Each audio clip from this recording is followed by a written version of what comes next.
From around the world and across the internet, it's The Night Shift, your safe space for talking about UFOs, UAPs, disclosure, all of it.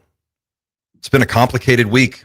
Matt Brown, Dylan Borland, Bob Bigelow, UAP Gerb, Ross Coulthart, Lou Elizondo, everybody's getting involved. And it looks like something's happening. We're not quite sure what yet, but we're going to try to get to the bottom of it today. So welcome, everybody. Great to see all of you in the chat. We've got already up to almost 600 people in here. Do me a favor and hit that like button if you don't mind. It really does help the show. And we're streaming across multiple channels today, across our whole panel of guests. So it's very exciting. And it's going to be a lively chat. So I'm sure you guys have opinions on this.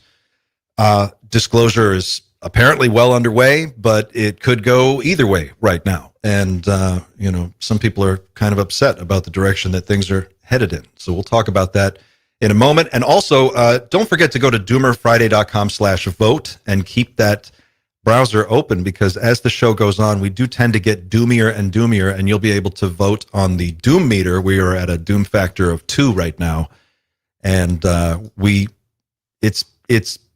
it's happened that we've gotten up to 11. We might get up to 11 tonight. So if you already had your browser open, by the way, hit refresh on that, because if we hit 11 today, something is supposed to happen. I don't know what. They won't tell me.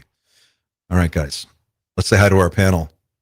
Returning champion all the way from Scotland, Andy McGrillen, That UFO Podcast. How you doing, sir? Good to be here. Good to see you all. Thank you for having me. Let's fucking go.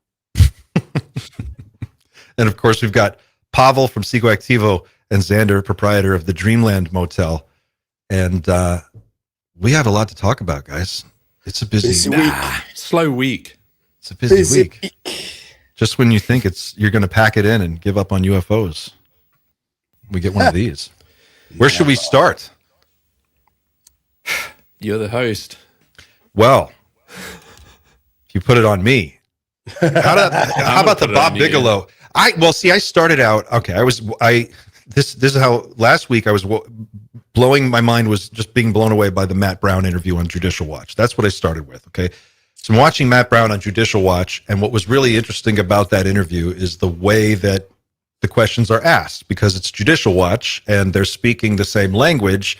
The two work really well together, and Matt kind of flies. He soars like an eagle in that interview and explains quite a bit. But right as that was happening, then the Bob Bigelow, George Knapp thing dropped, and I got sucked into that. And then the Dylan Borland, Jesse Michels interview, and we're all over the place now. So if we have to start anywhere, why don't we start with Matt, and then we'll work our way through the list. He's been pretty active, and I do like that, right? With his also his Substack, Invisible Frontiers, he's written a couple of pieces over the last week. So that's positive, I think. Sander, you were going to say something. Sorry. I was like, there's a broader observation right off the bat. Is everybody seems to have come out the woodwork lately, and it's names we haven't heard from in a little while as well. And we were talking about sort of what this might mean, and it almost feels a bit like the chess pieces are being put on the board in preparation for some sort of game that's going to happen.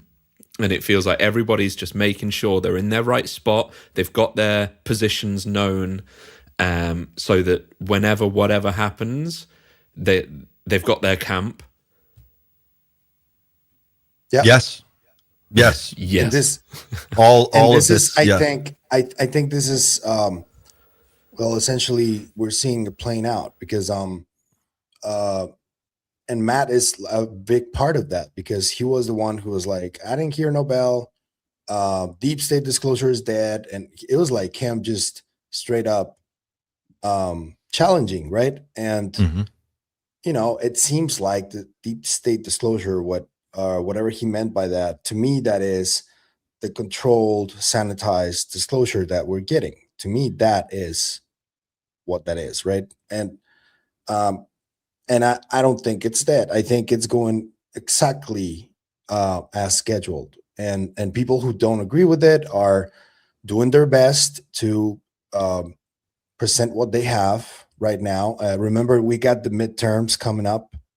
This guy Ogles, who a lot of people don't like, just lost his primary, and he was a UFO guy. He was part of the caucus at some point. So most Republicans, the most people, Republicans are the ones that are the most prevalent in the UFO supporting group, the caucus. And what if they lose too? So, there's no confirmation or there's no hint that whoever wins or beats them is going to continue paying attention to this topic. So it makes sense that things are just ramping up now, and we're gonna be seeing a lot of stuff drop before the primaries. I can guarantee you that. So you think that we are well into the disclosure process and we are on track with the controlled disclosure narrative? We're exactly where they want us to be. That's what your read is? Well, I think it's also because of caution, because there's information that we don't have, right? And there's information that a lot of those people do have. So they're acting with this, and I still don't know if it's like self-serving or if it's for the greater good. I still don't know that. I'm not gonna presume that I do. But they seem to know something that they're not telling the public, and that's why they are so adamant on it happening in a certain way. The sense of urgency.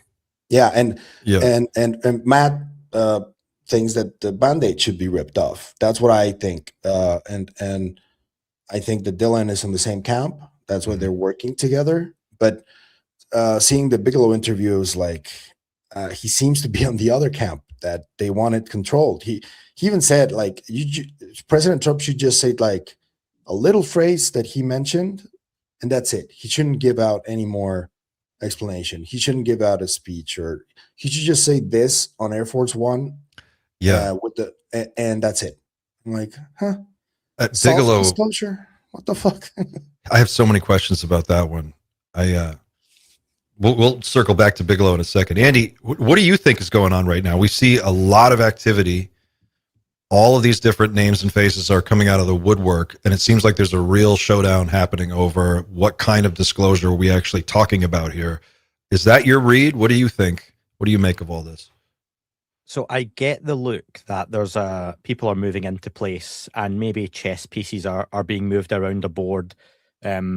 What I hope happens though, because I think if this is being played too nicely in the background and people are relying on policy and rhetoric and debate, that's not going to get us what we want. One of my favorite videos online is, have you seen the guys playing World of Warcraft? And they're setting up for a raid. And I never really played World of Warcraft, believe it or not. And the guy's kind of like, oh, so yeah, we need the Paladin Knights to invade the guys over here. And then we need Leroy Jenkins spells, yeah. And then one guy just goes, Leroy Jenkins, and just storms in ahead of them all. And they're like, no, don't do that. And it just causes chaos. We need like a full-on Leroy Jenkins moment that really blows this open for me. That's where I think we are, because if we keep trying to do this, I say we're maybe doing whatever we're doing, but the guys in the background and the politics, no matter who the agendas are, because one thing's for sure, these people don't all align. And this is something I talked about even the other day with Pavel and various folks, that when I spoke to a couple of folks at the Sol Symposium, I won't name names, but all these big names aren't aligned. They don't all agree. They don't all have the same agenda. They don't like each other. Some of them don't like each other. But that's normal. That's human nature. But it doesn't mean it's always a bad thing that they want different things from this. Yeah. For me, we're not heading towards disclosure. That's still a ways away. But I think we're pressing towards some form of confirmation. And I think early on, and more pressingly, if we can get confirmation, we have something in our midst. We are aware of a non-human intelligence, similar to what Bigelow told Trump to say. Yeah. We've got an NHI presence interacting with us. It's been here for a while. We've maybe got some tech. We're looking into it. Something that just blows the door open. That, for me, capital C confirmation. But Richard Dolan is the one who always talks about that. Would be good enough for me, and I think is where we're heading just now. I think a big part of the question is, like, in my mind, just closure or some kind of confirmation is the small d disclosure, right? That would be like disclosing without really telling you anything. And I feel like that's really the question, is like, sounds like that's what Bigelow is gearing up for. He would prefer a situation where the president confirms and then issues a blanket immunity so that a bunch of behind the scenes shit can happen that the rest of us aren't going to be privy to, and it'll all be contained in a corporate world. And then the other camp seems to be saying, no, if you're going to disclose, you can't just half disclose. You have to give us a status report. Like, where are we in the research on these things? And that information has to become, at least a lot of it has to become available to independent scientists and labs to look at, right? We can't keep it all locked up. So I feel like it's shaping up like those are the two sides of this argument. Like, is there an open source disclosure that really, as David Grush says, open kimono and just goes into everything? Or is it more of like a, okay, fine, aliens are real, but we're still not going to tell you anything? Right. Clint, see on that? This is something that gets me, though, is no one knows what the whole truth is, right? This isn't just about, is there aliens or not? Because confirmation settles that. Full disclosure, we don't know what that is. And most of the folks trying to get this out don't know what the full picture is. We don't know if anyone knows. So 2 seconds, Pavel. How would we, because we've argued about this, how would we know what we're being told is or isn't the full picture? And then how do you know, after we get the answer of, are we alone or not? How do we know this is everything? Oh no, there's more. So then you get different levels of disclosure. And how do you know you've got everything? And what if they don't know everything? At what point can they come out and say, and I say they, whoever's going to be the gatekeepers of this, when they come out and say that is literally all of it, is that going to satisfy people? They're not just covering up aliens, bro. That's not the only thing that they're covering up. It's ancient history. It's psi abilities. It's whatever psychedelic substances really are, because we don't really fucking know what they are. We know what they can do to us, but we haven't studied them really. And what else? There's a lot of stuff. They're like, so when does it stop? It doesn't. It stops when we're happy. That's basically it. It stops when we feel like we've done the job, and there's a lot of instances where we think we only need this one last thing, and then I'll be happy, and that's just never the way it goes. So you're probably right, Andy, and it's never going to stop.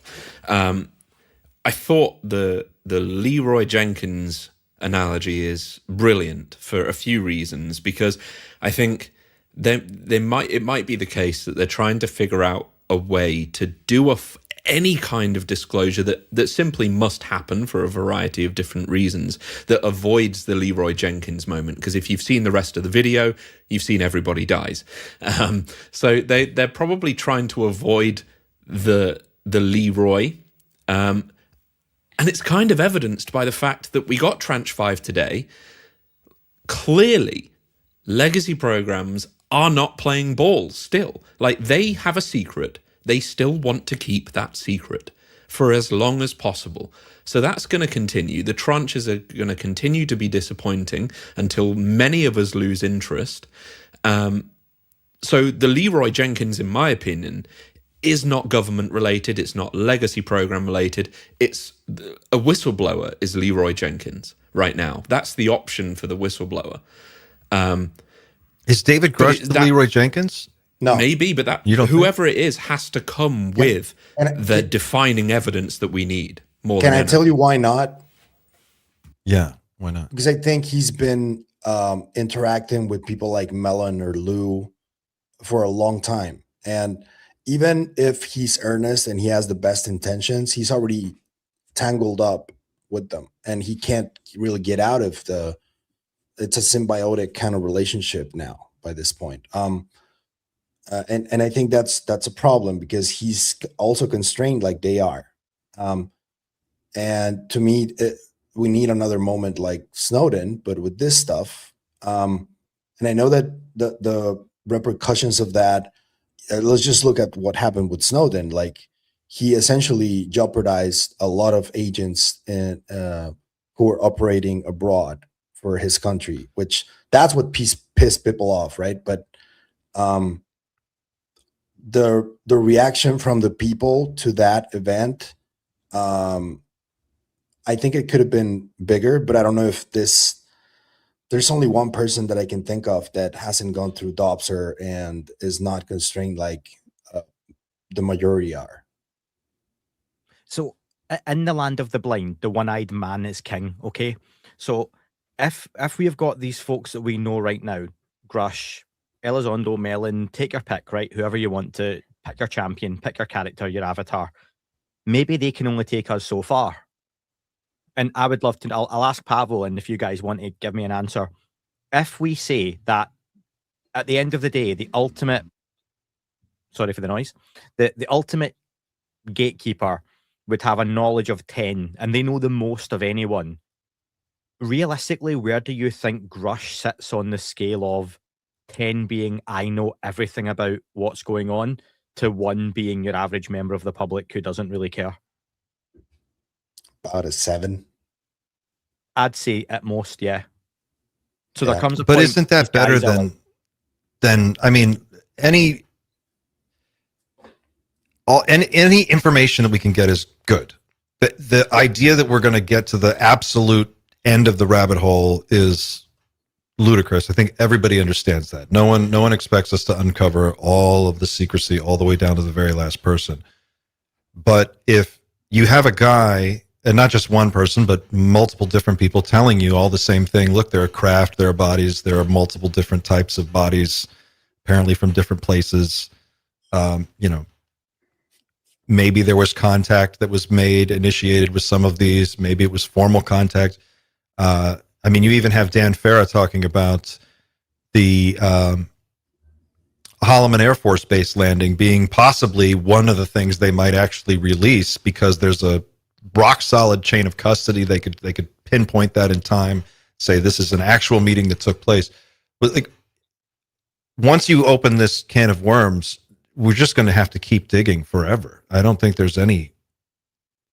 I think that just because the secrecy is so deep and opaque, it's not that in and of itself is not a reason to proceed aggressively at trying to figure out what's going on.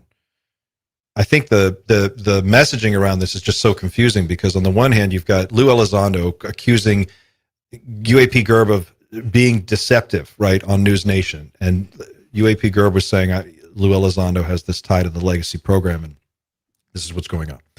But Lou Elizondo knowingly showed pictures of things that were absolutely not UFOs, like a chandelier and a fucking crop circle, whatever it was, crop irrigation circle photo. To crowds of people and presented those as evidence. And he was wrong. So there seems to be a scramble to control the way this information hits the public and how much digging there actually is. And particularly, maybe it is ahead of the November elections, Paul. Maybe that is what's going on. But it does seem, and this is what Xander and I were talking about earlier, the timing seems like crazy. It's all very compressed. Right, this whole crazy beef with Gerb and Lou and Grush and Ross all took off in the last 14 days. Yeah, I don't think it's what we should be focusing on, if I'm honest with you. That the beef, not that beef. I'm saying that beef is one piece of it. But then on top of all that, you had all of these other things. Then you've got this crazy interview with Bigelow, which we have to show this clip from in just a second. There's a great clip here. Matt Brown, Dylan Borland. Of course, these are all, recorded different dates and released whenever, but the volume of activity, right? Like the amount of things that are all twisting right now.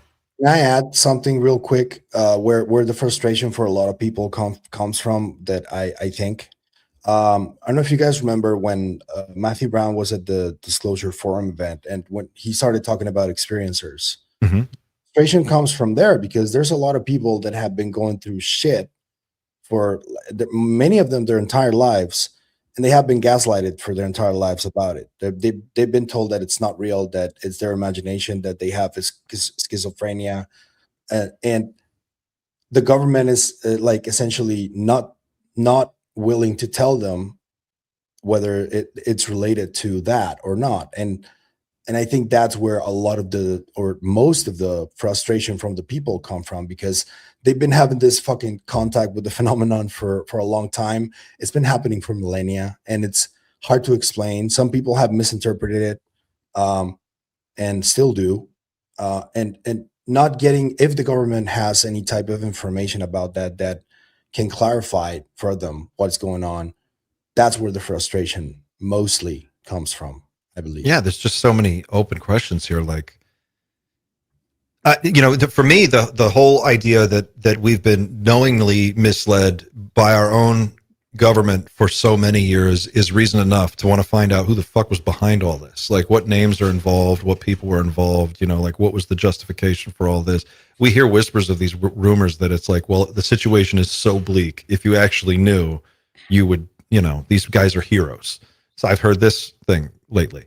And it's like it feels like a psyop to try and get people to buy into this other way of thinking. Now, particularly, Bigelow makes a really interesting case for blanket immunity in this interview he did with George Knapp recently. And I've got a clip here pulled up, and I'll share this with you guys. Take a look, and then we'll come back and talk about it. But this is pretty interesting. Listen to the way he describes the contractors. You would say, for sure, that the government, our government, military, intelligence agencies have recovered crash disks or materials or mechanisms, machinery, advanced machinery from somewhere else, and that we've handed that over to contractors to figure it out. Yes. Yes, for sure. Yes. Yes. I am sure. And your argument would be those are the guys who've been the gatekeepers and the secret keepers for the last 80 years because we asked them to do that. Yes. Yeah. And it has behooved the companies to make progress. I mean, and you could say, well, if the companies, if it's revealed what companies have access to hardware, what's going to happen to the image of those companies or the stock value of those companies? I would be interested in buying more stock because if they have been that far advanced and there's whatever their value is, isn't even based on this whole secret area of technology, and they already have made progress. You think they have made progress? I'm just saying if they've already made progress, and if you're concerned that they're going to be somehow adversely affected by the stock market on what their company is worth, I would go buy stock because I think the opposite is going to happen.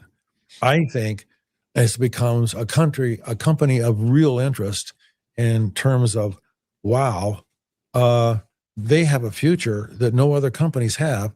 We're not exactly sure what that future is in these technologies, but now we know a whole lot more than we ever did before. And they, so now these companies are more free to put more scientists at the front lines in these companies to reinvigorate the staff that they currently have, and more capital, more money. Okay, stop right there. This sounds like a pitch. This sounds like a sales pitch. Like, hey guys, wouldn't it be cool? Disgusting, bro. Disgusting. Sorry. Wouldn't it be great if we already had the expertise we need? How cool would it be if we just let these guys just take the lead? And now they don't have to, they could step out from behind their NDAs and they can start really making money. Like, that's what this sounds like. Well, he's talking about a situation in which these companies are allowed to admit that they have technology that is of grave concern to national security and fundamentally changes the landscape of the world economy. And he's talking about it as if they're allowed to keep hold of the proprietary knowledge here. Yes. He's saying they are the best qualified people to keep it. He's advocating for something that is against the principles of the way the US government currently operates, is supposed to operate, actually, I need to say, because obviously companies can be granted patents for things that they really shouldn't be able to patent. But, you know, the US government will come in and confiscate a technology it will confiscate solar panels that are too efficient. And that company cannot patent them. But a company that could patent free energy of any kind, like, okay, is the US government really going to allow that? And if so, why hasn't it already? Why aren't those companies that have this technology already monopolizing the energy systems with it? Because, in my opinion, there is an answer to that, which is they simply can't. There is no way to reveal this technology, to admit to the US government that they have this capability officially. Now, I'm saying that I think there are people in the US government that know this technology exists, but they cannot say it in any official capacity, because then the US government has to say, well, it's too powerful, you can't patent it. And therefore, they will have to divest that technology back to the US under the act I've forgotten the name of it.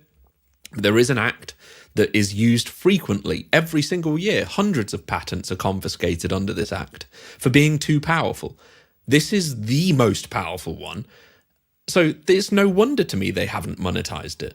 The stock price is such an irrelevant, and the greatest respect to Bigelow. The guy's a billionaire. I'm not about to tell a billionaire that he's wrong in a way. But I don't see how stock prices could benefit from this kind of revelation. Well, I think that's the case he's making. See, if you imagine, just picture in your mind that he's not doing this just for him, although he will probably benefit because he owns one of the aerospace companies that stands to benefit from all this. But imagine he knows other people who are in positions like him, who may be in those companies, and maybe they are like, hey, we are trapped too, because it is not real. We can't do much with the technology that we're sitting on, but we know a lot about it, and we really could. We just need to change the situation. We need a small d disclosure that basically frees us up legally to start moving on some of this stuff, but we want to keep control of it. So we're not going to turn it over to, universities, the university system, or whatever, the independent scientists to look at. It's going to be something that we keep here at Lockheed, and it'll be a special deal that we just have with the government, but it'll be an open secret. And I think that's what this sounds like the pitch. Like he's like, listen to what he's saying. It's like, we will blow the stock up, and imagine how much money you guys could make if you owned that stock. The people who are in control of the disclosure process, this is how it would go down. This is what I was saying the whole time. I think that this is what it is. It's going to be the guys that are the gatekeepers making a deal. And this is the kind of deal that you would see. It would be something like this. How do you get disclosure without actually giving up anything and make a shitload of money? You don't get disclosure, you get confirmation. And myself and Xander had a very interesting back and forward, and we disagree on a lot of this stuff, okay? I don't think I'm more loose morally around how this might play out, but I think I'm more realistic than a lot of folks are, that we might just have to swallow the fact that some people will have a massive advantage. This is something that's been talked about. This is where I disagree with this being a pitch. I think he's just saying how it is. This is something Richard Dolan and Bryce Zabel, who famously co-authored a book called After Disclosure, that Bryce likes to mention. And it's a really good book. But this kind of stuff is talked about, the whole idea of what happens after disclosure. It will, in the boring stuff, your insurance will be infected, jobs will be affected, stock markets, banks, currencies, everything will be affected. What won't happen is all the stuff people over the decades, have thought would happen, that we're going to have flying cars and new ways to travel and new propulsion and new energy. None of that will happen for a long, long, long, long time, if at all. The energy might change, but you will pay for it. You will pay a subscription, maybe for a small device that you plug in. Maybe someone come and wires your home. Maybe it gets beamed from a satellite. Who knows, right? But I think some people just have to accept things will change. If you want the blue sky, all these bad people and all these big companies will be held accountable for what they have done and kept secret. I will be shocked if that happens. And I'm sorry if you think that way. You're probably better trying to think differently. Bigelow is just stating the facts here for me, that some companies are going to have had access to this technology for a long time that is going to give them a major leap and head start. Where can their stock go? Xander asked. Their stock can go through the roof.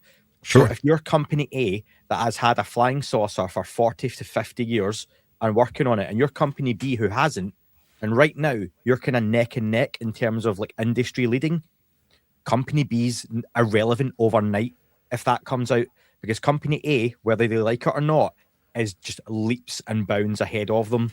Right. That's just facts. So that's Real quick, what all I'm saying is I agree with everything you just said. I'm just saying that he's speaking in code. He's saying, hey, Congress people, if you're interested in this and you really want to make a shitload of money, let's he's talking to the people as well, not just to the Congress, because we can buy stock. Yeah. Like you can just go. We know who these companies are now, and you can buy stock if you want. We already know the names, so they can have these conversations off of podcasts though. And this is the kind of thing, when like Grush stood on the hill and had his conversation and announcements, and when Luna says what she says, and when we have these hearings, I'm always hopeful that what's being said has already happened in the back rooms and the halls of government weeks or months before. Because if those conversations and revelations are just happening at that moment, then it's too late for them to have been said. When we find out, we should be the last ones realistically to know for there to be any real chance at progress and change in this topic.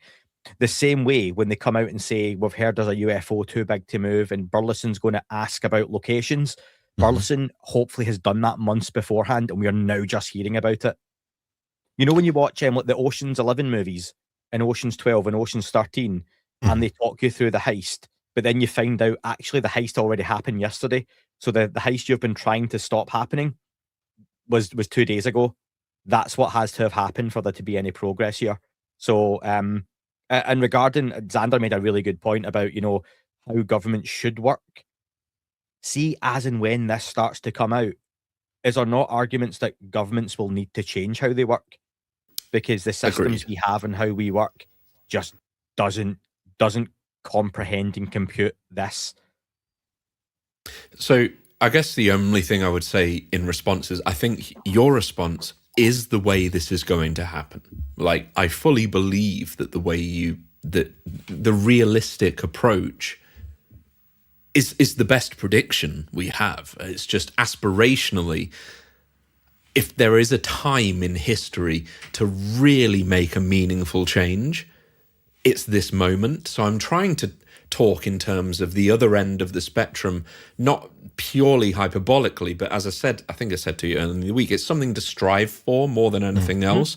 Like, when this happens, if it happens in the way Bigelow describes here, and stock prices remain relevant in the way that the technology bear with me a second. The technology, if it remains proprietary, that is a fundamental change in government, because the technology they're describing here is highly advanced and stands to reason it will be a big change to the energy paradigm of the world, depending on what the scale of the power that we get. But if we say it's twice as good as nuclear, then it's world changing. But it could be anything from just a little bit better. It could be fusion all the way up to 0-point energy. I don't know. But it's more about a conversation about what do we strive for?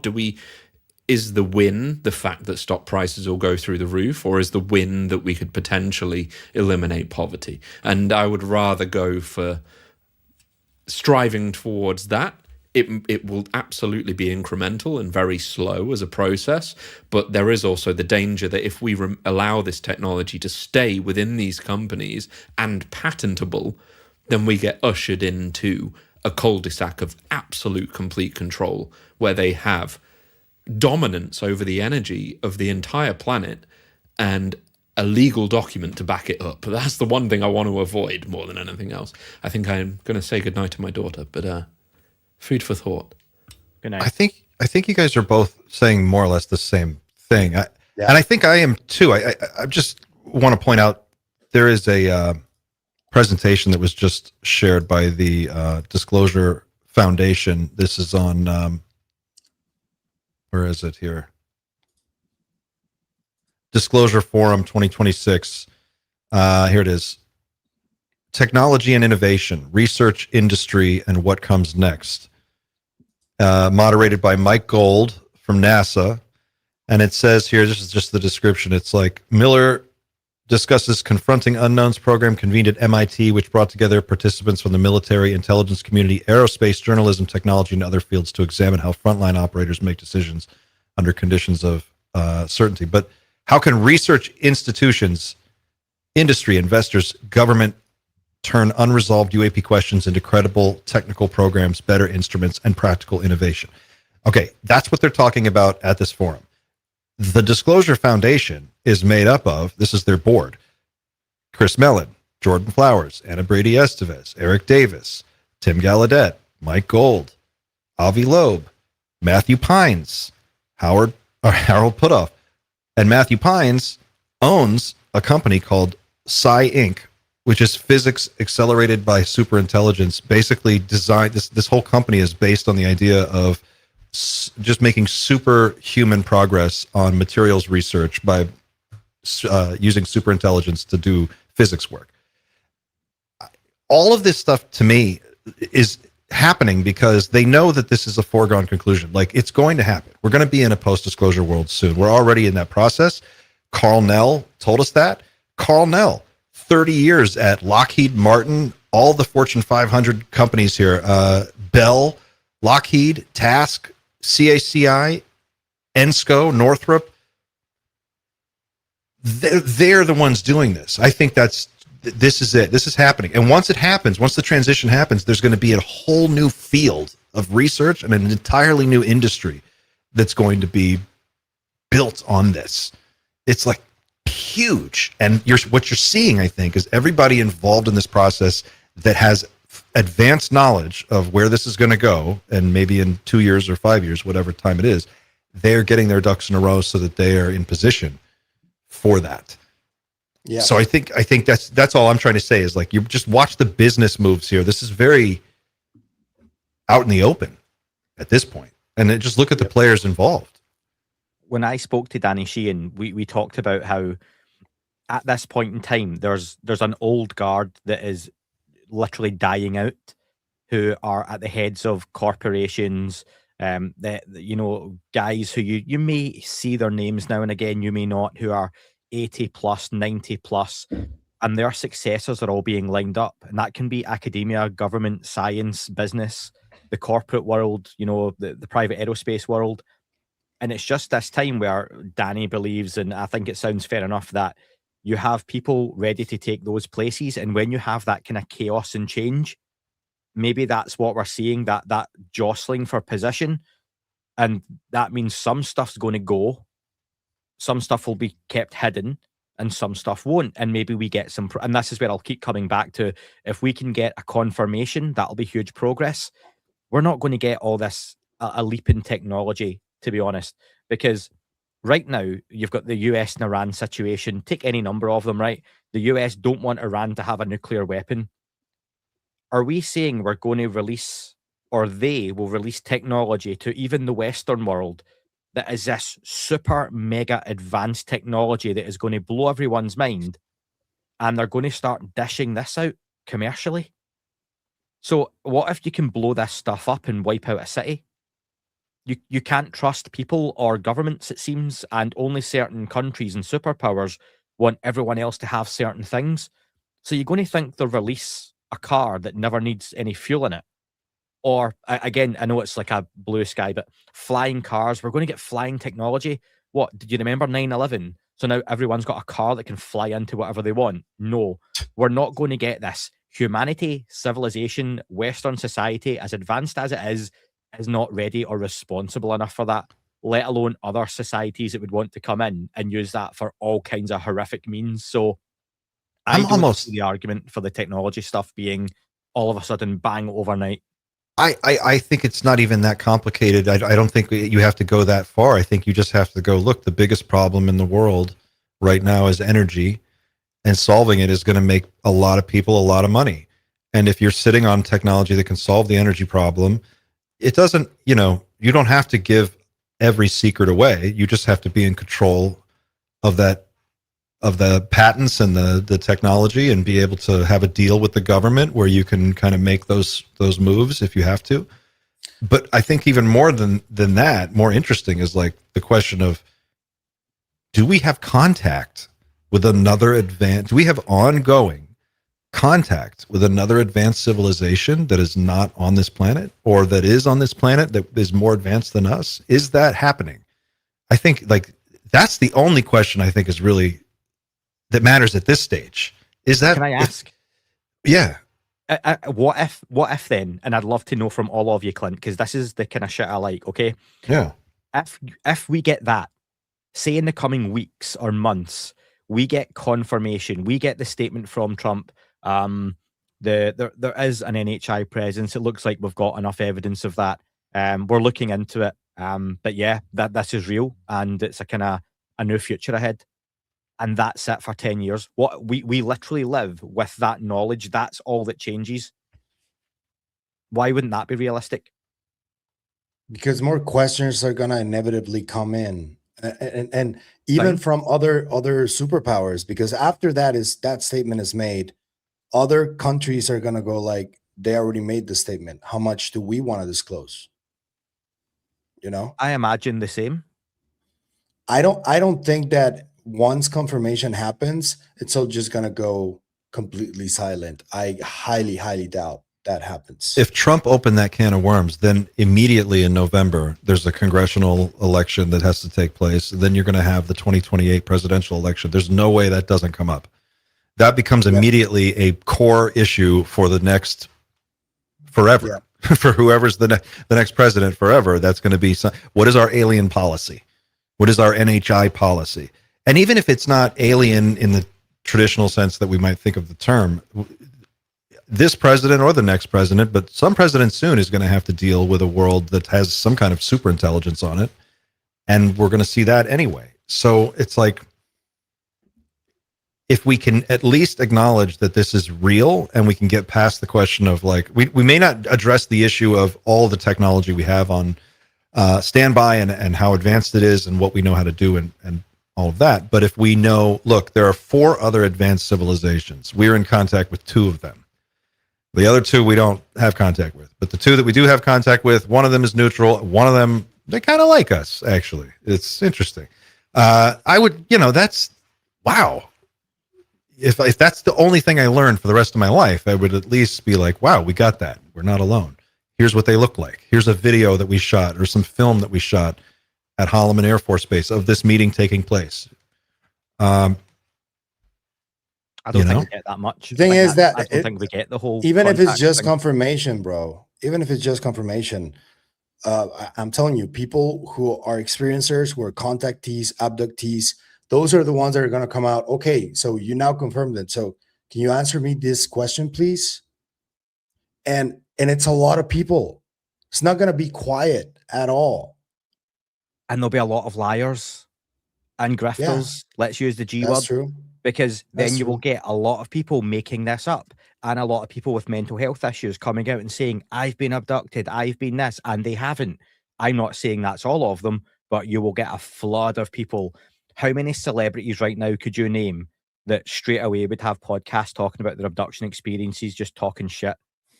I can see bunch. Katy Perry doing that. Like, no offense, Katy Perry, but I feel like we should, Xander, you have a prop today that you've put together for I have a prop. I don't know what context you want to use this prop in. I think we should talk. Well, we're kind of building a list here of names and people and their positions in this whole thing. Should we get that out and start to? Yeah. I guess the reason behind this is it's getting very complicated. As I said, a lot of people are starting to come out and say, this is what disclosure should look like and things like that. And I know it's not black and white, but for the purposes of conversation, we have the disclosure board. We have a camp A and a camp B over here. And I should say as well, there's no good or bad side. It's not red versus blue. It's not good versus evil. But clearly, not everyone's going to agree on how disclosure should be handled. So I thought I'd put this together, and we have a range of. I'll just put that down for a second. We have, for example, we have a number of people. We have Bigelow right here. And we can put him in a camp if we want to. We can put him in category A or category B based on what we think they're really the disclosure that they think they should be that should happen. What is category A and category B, as in control? Well, let's define it. Self-disclosure, or let's. I mean, I've just been commended for my use of duct tape. There it is. Based on Bigelow's interview, so let's use Bigelow as the standard for now. So, I have a clip. His heroes clip is pulled up and ready for you if you want to go to it. Yeah. Sure. Let's do that clip first, and then we'll go back and we'll talk through.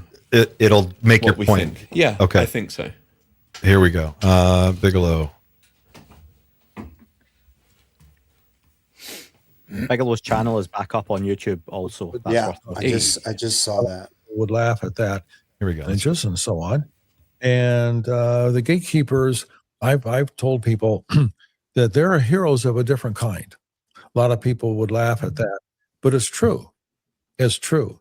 They go to their graves taking information that their spouses have never heard, their children have never heard. They can't talk about it to any friend. So they're isolated about that. And after a while, I think that must be a burden, to hold those kinds of secrets. I remember I was talking to Sappho Henderson one time, and Pappy Henderson was her husband.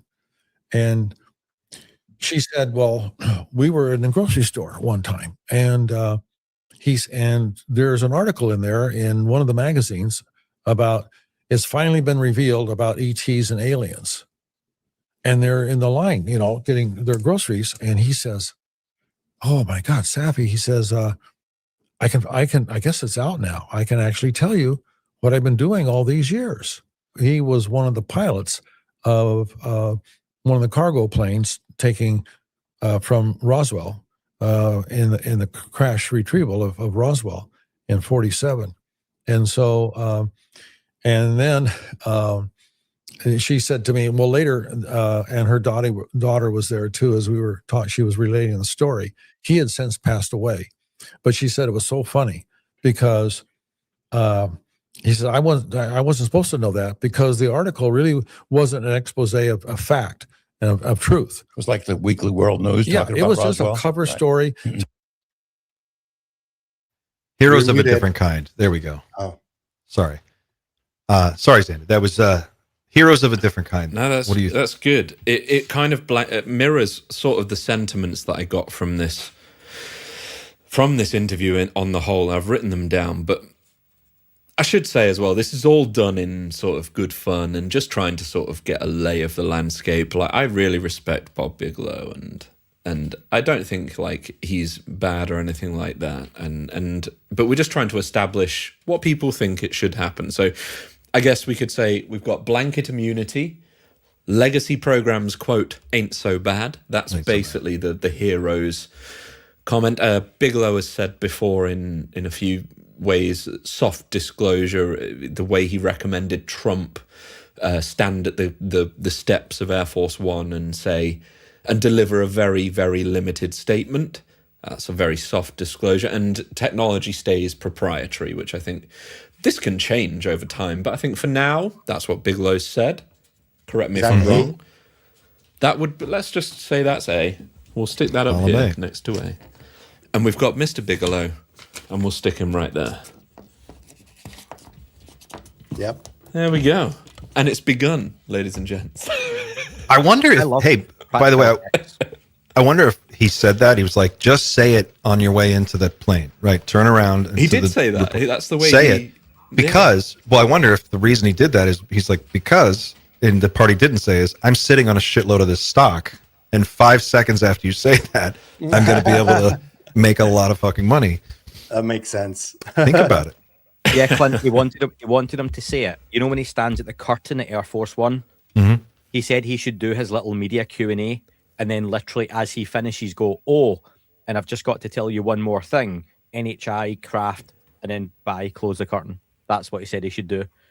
He did also say, and if you've not seen the full interview, Clint, he did, to be fair to Bigelow, he did say, I also gave Trump advice on another issue he asked me during that meeting that was nothing to do with NHI, aliens, etc., totally unrelated. So I'm guessing policy, tech, stocks, war, whatever. Something, yeah. He said he did not take my advice because he has since acted or whatever in a way that is not what I said.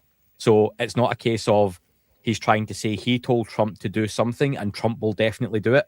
He literally gave the example that I also advised him on something else and he chose not to take that advice. So I think that's something that's got to be said.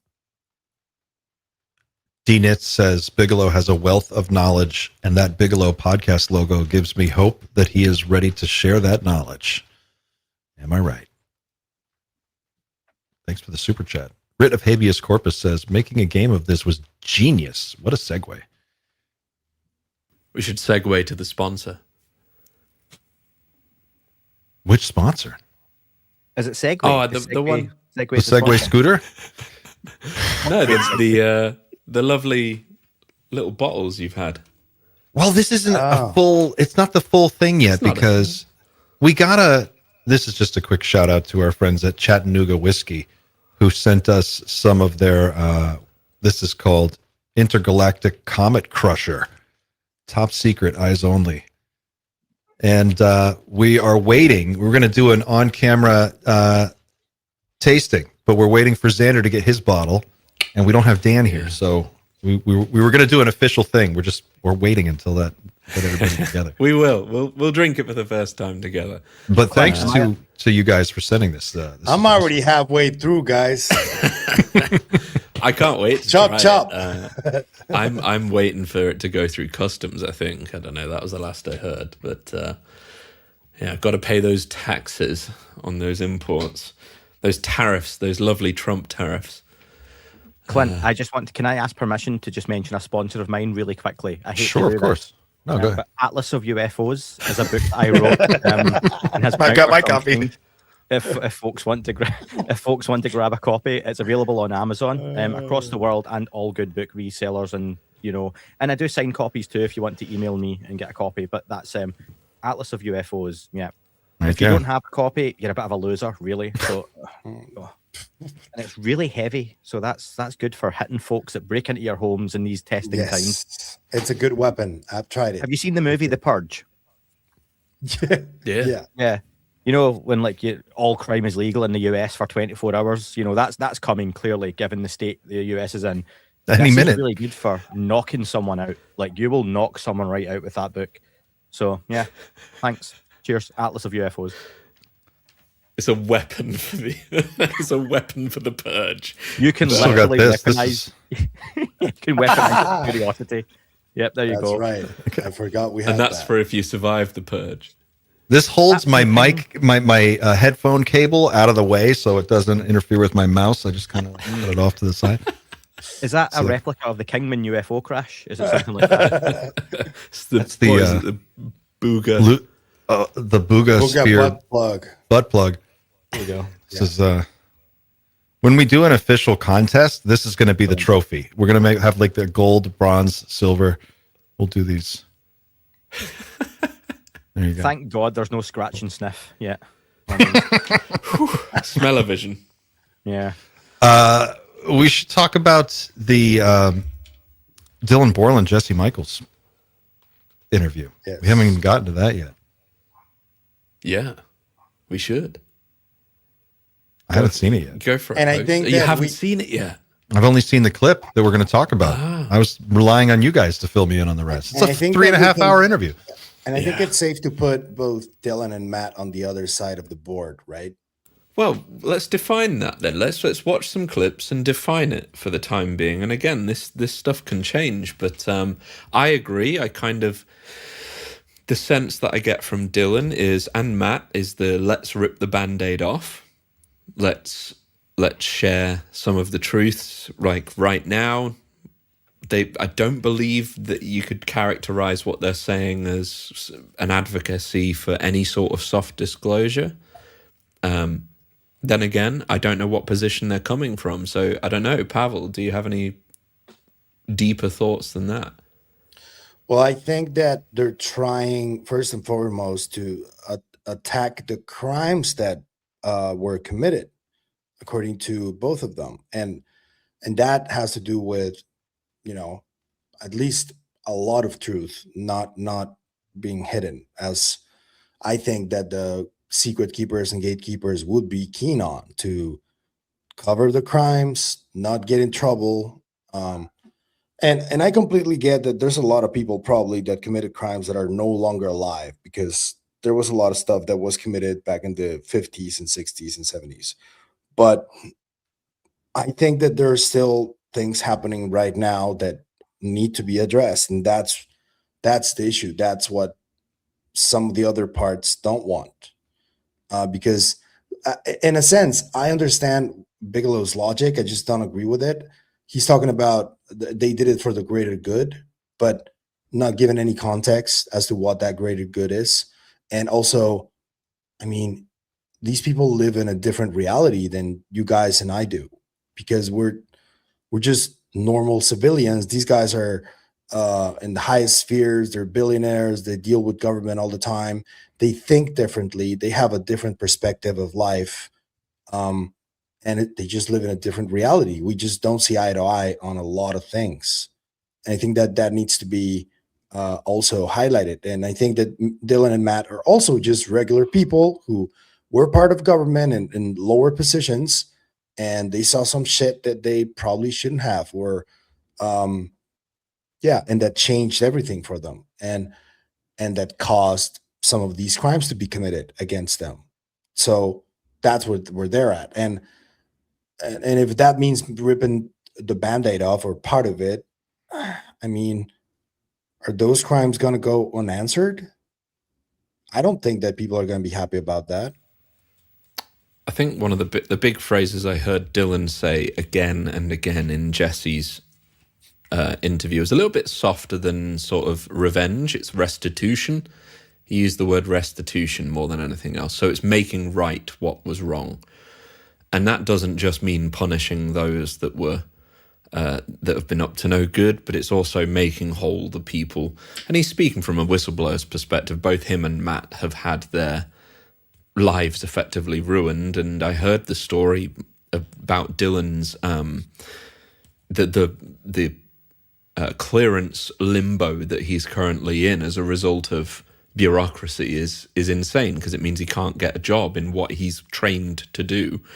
That's insane, and it feels like anybody can really do that to another person under the current rules, which is kind of insane when you think about it. But it's just sort of like a legal loophole that they can use to attack people they don't want to talk about this sort of stuff. So yeah, I think the restitution argument is certainly on the other side of the whole these guys are heroes and blanket amnesty. Like, I don't think restitution is very compatible with that right now.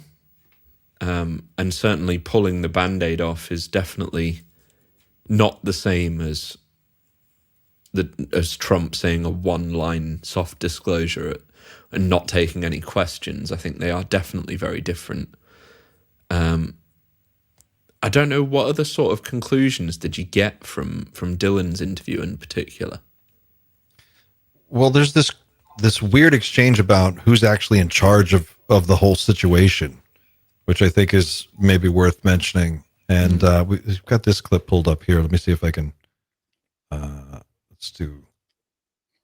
on a second. I'm in the wrong tab. Got somebody in the chat saying they don't need our amnesty. Do you have audio? I do not. No, hang on a second. All right, let me ditch out of this. Give me 1 second while I put this in another browser window. This is in Chrome, but it's giving me shit. Sorry, guys. StreamYard quirk. Yeah. So yeah. What about? Have you seen the interview yet, Andy? Here we Just go. clips of this one. Just clips. Right. I did see the Yeah. whole thing. Yeah. Crashes have happened. It really seems like it's this directed energy plus nuclear thing, and so it's all kind of concentrated in certain areas. But I think there are crashes outside of that as well, and Agreed.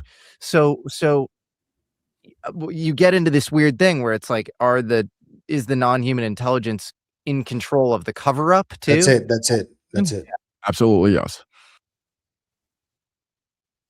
Have you ever talked to anybody in a credible position in the government who seems to have hinted that humans aren't in charge? The ICIG did it What with did me they say? personally. I want to respect them. But the Okay. ICIG did it with me. So the Yes. Intelligence Community Inspector General told you that humans are not in charge. They extremely hinted at it, yes. Holy shit. That's Just need wild.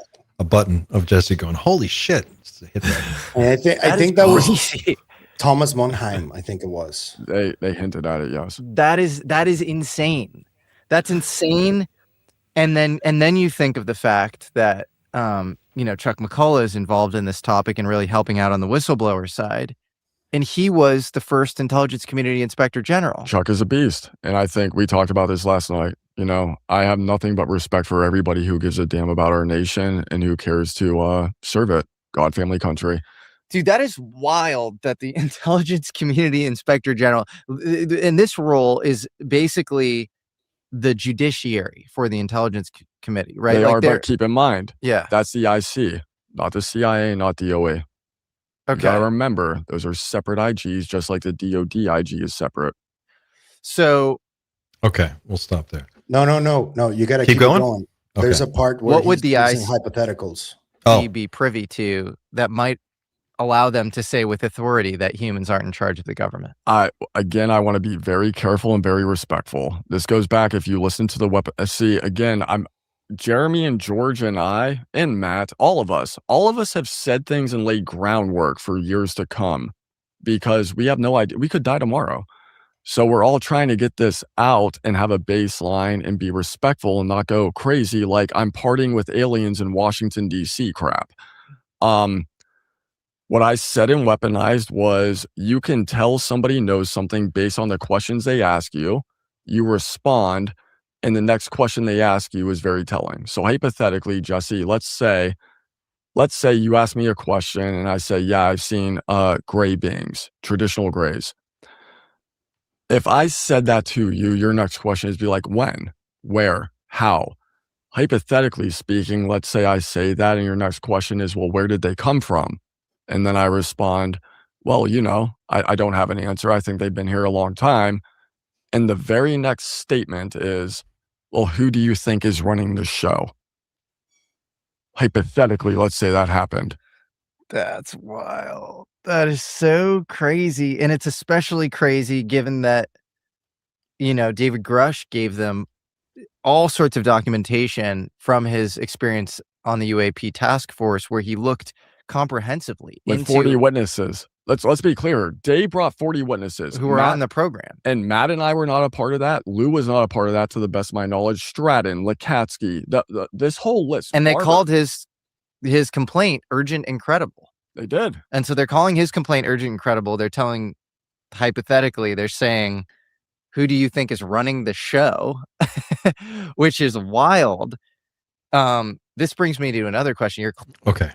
Yeah. Let's stop there. Yeah. That's a wild. big, That was insane. that's a spicy crazy. meatball. What does that even mean, though? They're in charge? Did I miss a statement at the end there? Something about that is just them being in charge, right? Yeah. I mean, that was basically the whole That can exchange. be taken He a said lot that the different ways. ICIG essentially hinted heavily at that. That he says, who do you think is running the show? That was his statement. What does run the show mean? What does that even mean? Simulation? I don't know. Run the show. But that could literally be that. Again, the old, and I've said this many times, the worst Marvel movie is The Eternals. but the idea that you've got they've got these like supreme beings / godlike entities who are there through humanity century after century, watching, guiding, now and again giving you a little push in the right direction.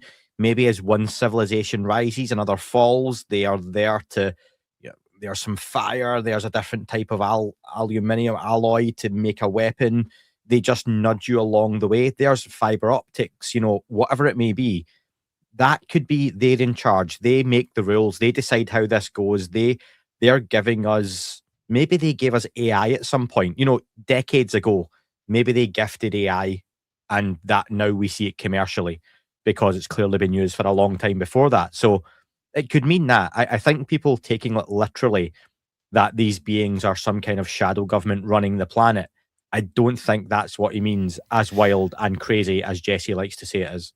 I get something. Go on, I take it from David Jacobs' stuff, though. Like, right, that maps onto some of the stuff David Jacobs was saying, and Bud Hopkins, and even John Mack to a certain degree. Like, abductees frequently reported seeing hybrids or some partially human-looking, sometimes fully human-looking beings on board craft. It's not. There is a precedent for that there's some kind of a program. There's some kind of a genetic engineering program and some type of a hybridization program. And Jacobs went so far as to speculate that these hybrids were embedded in our society, doing something or waiting to be triggered or activated to do something. And they knew this just from hundreds and hundreds of cases that they had looked at.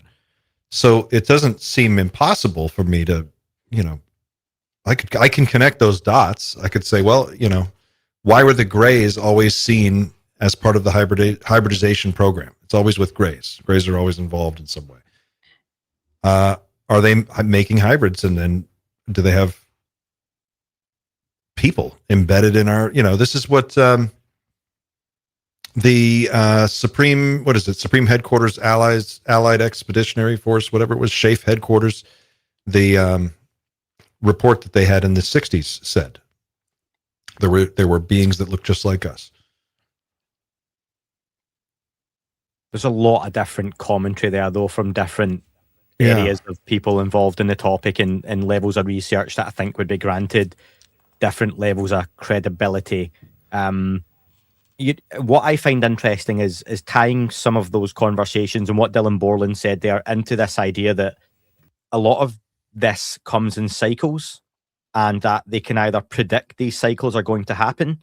I can't remember what I read today, but around that they knew the cycles in 1948 were coming, and the flaps can last X amount of years. Is there then a chance that going back to the drone flaps from a couple of years ago, that again, folks, they did not start in the United States. They started in the UK on Air Force bases. Xander, you can back me up on that one. Yeah, those drone flaps started in the UK, happened for quite a while, and then it started happening in the United States and carried on there for longer. So for me, is there something to cycles, patterns repeating, and that we are just now in a time where we are seeing more, we're hearing more, we're getting more, and that a group within the IC, private aerospace, know this is the time to try and get this to come out?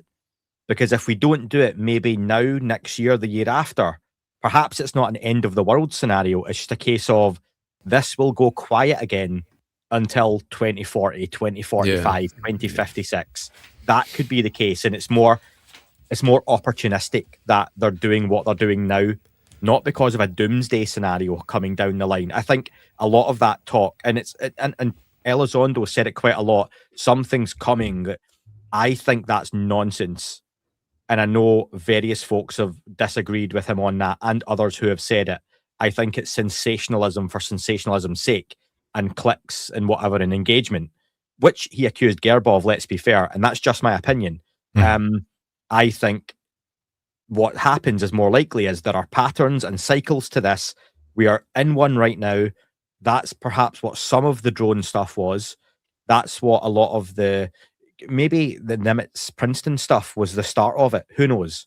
And here we are now still seeing stuff, and it's just an opportunistic time. We can also look at it from a different perspective, because People like John Keel have been writing about this for a long time. There are many lectures of him online that talk about this, that UFOs are more prevalent when there's peril in the world, when there's like economic peril, war, famine, disease, all that stuff, and that it happens also in intervals, and it has been happening for a long, long time.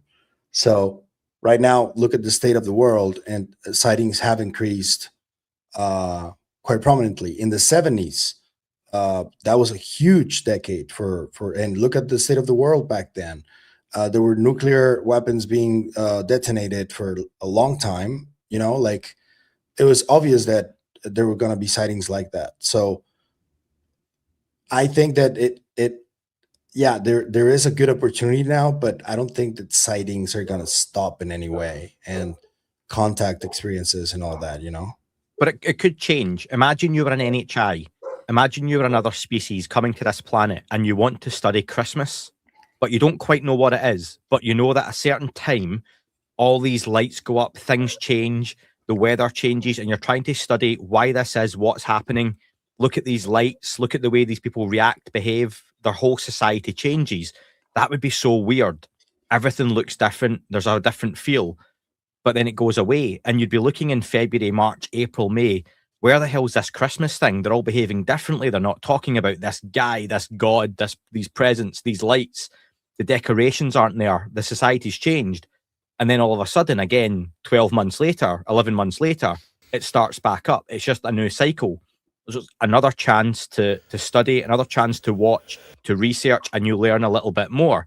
So maybe each time these flaps and cycles happen, we learn more, we get more knowledge. And I totally agree, Pavel. They don't stop, but they change. They slow down. A new phase happens. They learn more. They need something else, or something different happens. Something we've talked about quite a lot on this show in particular is whether or not it cycles, I don't know, but it certainly seems to be milestones at the very least. So like important things that happen. So literally the detonation of the nuclear bomb was Roswell, like it's the same time. And, you know, nuclear, Malmstrom and stuff, plenty of incursions over nuclear sites. And now all of a sudden we're sort of dabbling with AI, and every single week it seems like there's a new company saying, oh yeah, our AI accidentally hacked a bunch of companies by accident. We didn't know it did it until months afterwards. It seems like, and the guy from somebody just recently testified that somebody from the NSA, the person that ran the NSA's cyber warfare unit or whatever, had said to him that the NSA had done one of these tests using an AI. They created this system. It was a carbon copy of the NSA's entire security infrastructure. They let an AI loose in it, and it got through all of their security within hours. Not weeks. That was part of his phrasing, was that this didn't take weeks. This took this AI hours. And we haven't unlocked AGI yet. So I'm thinking like, yeah, sure, there are these milestones, but what's the last milestone? Because it seems to me like we are very close to inventing the last invention. And once we've invented that, like, how many more milestones do NHI need before they have to intervene? Because there's no way we're keeping control of this invention. It might do what we say, but it will become so readily available across the world that it will do what everyone says. And that's the real danger. And then if AGI becomes the dominant intelligence on the planet, then an NHI potentially just watches and observes that, because we are done. We are now the monkeys, the whales, and the dolphins. So that could be the next phase for them. I think that's what's going on. I think that's a big part of it.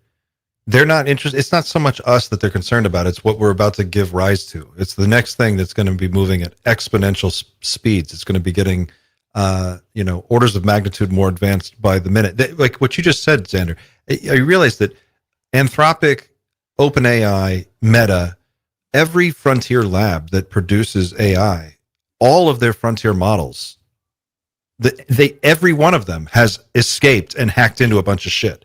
They can't release anything more powerful than they are. At this stage, anything they make that is more powerful than what we already have is just going to be better at doing that. Yeah. And if you're wondering why the time may well be now that some form of soft disclosure has to happen, is because legacy programs weren't, I know they've been updated over the years security-wise dramatically, but they weren't set up to deal with this kind of threat. The idea that doesn't, if you've ever put anything in the wrong place on the internet by accident, an AI is going to find it. And over the last 80 years, do you think no information has been misplaced? Do you think even the Immaculate Constellation document, if we truly believe it's sort of a mislabeled slideshow, imagine that was a human found that.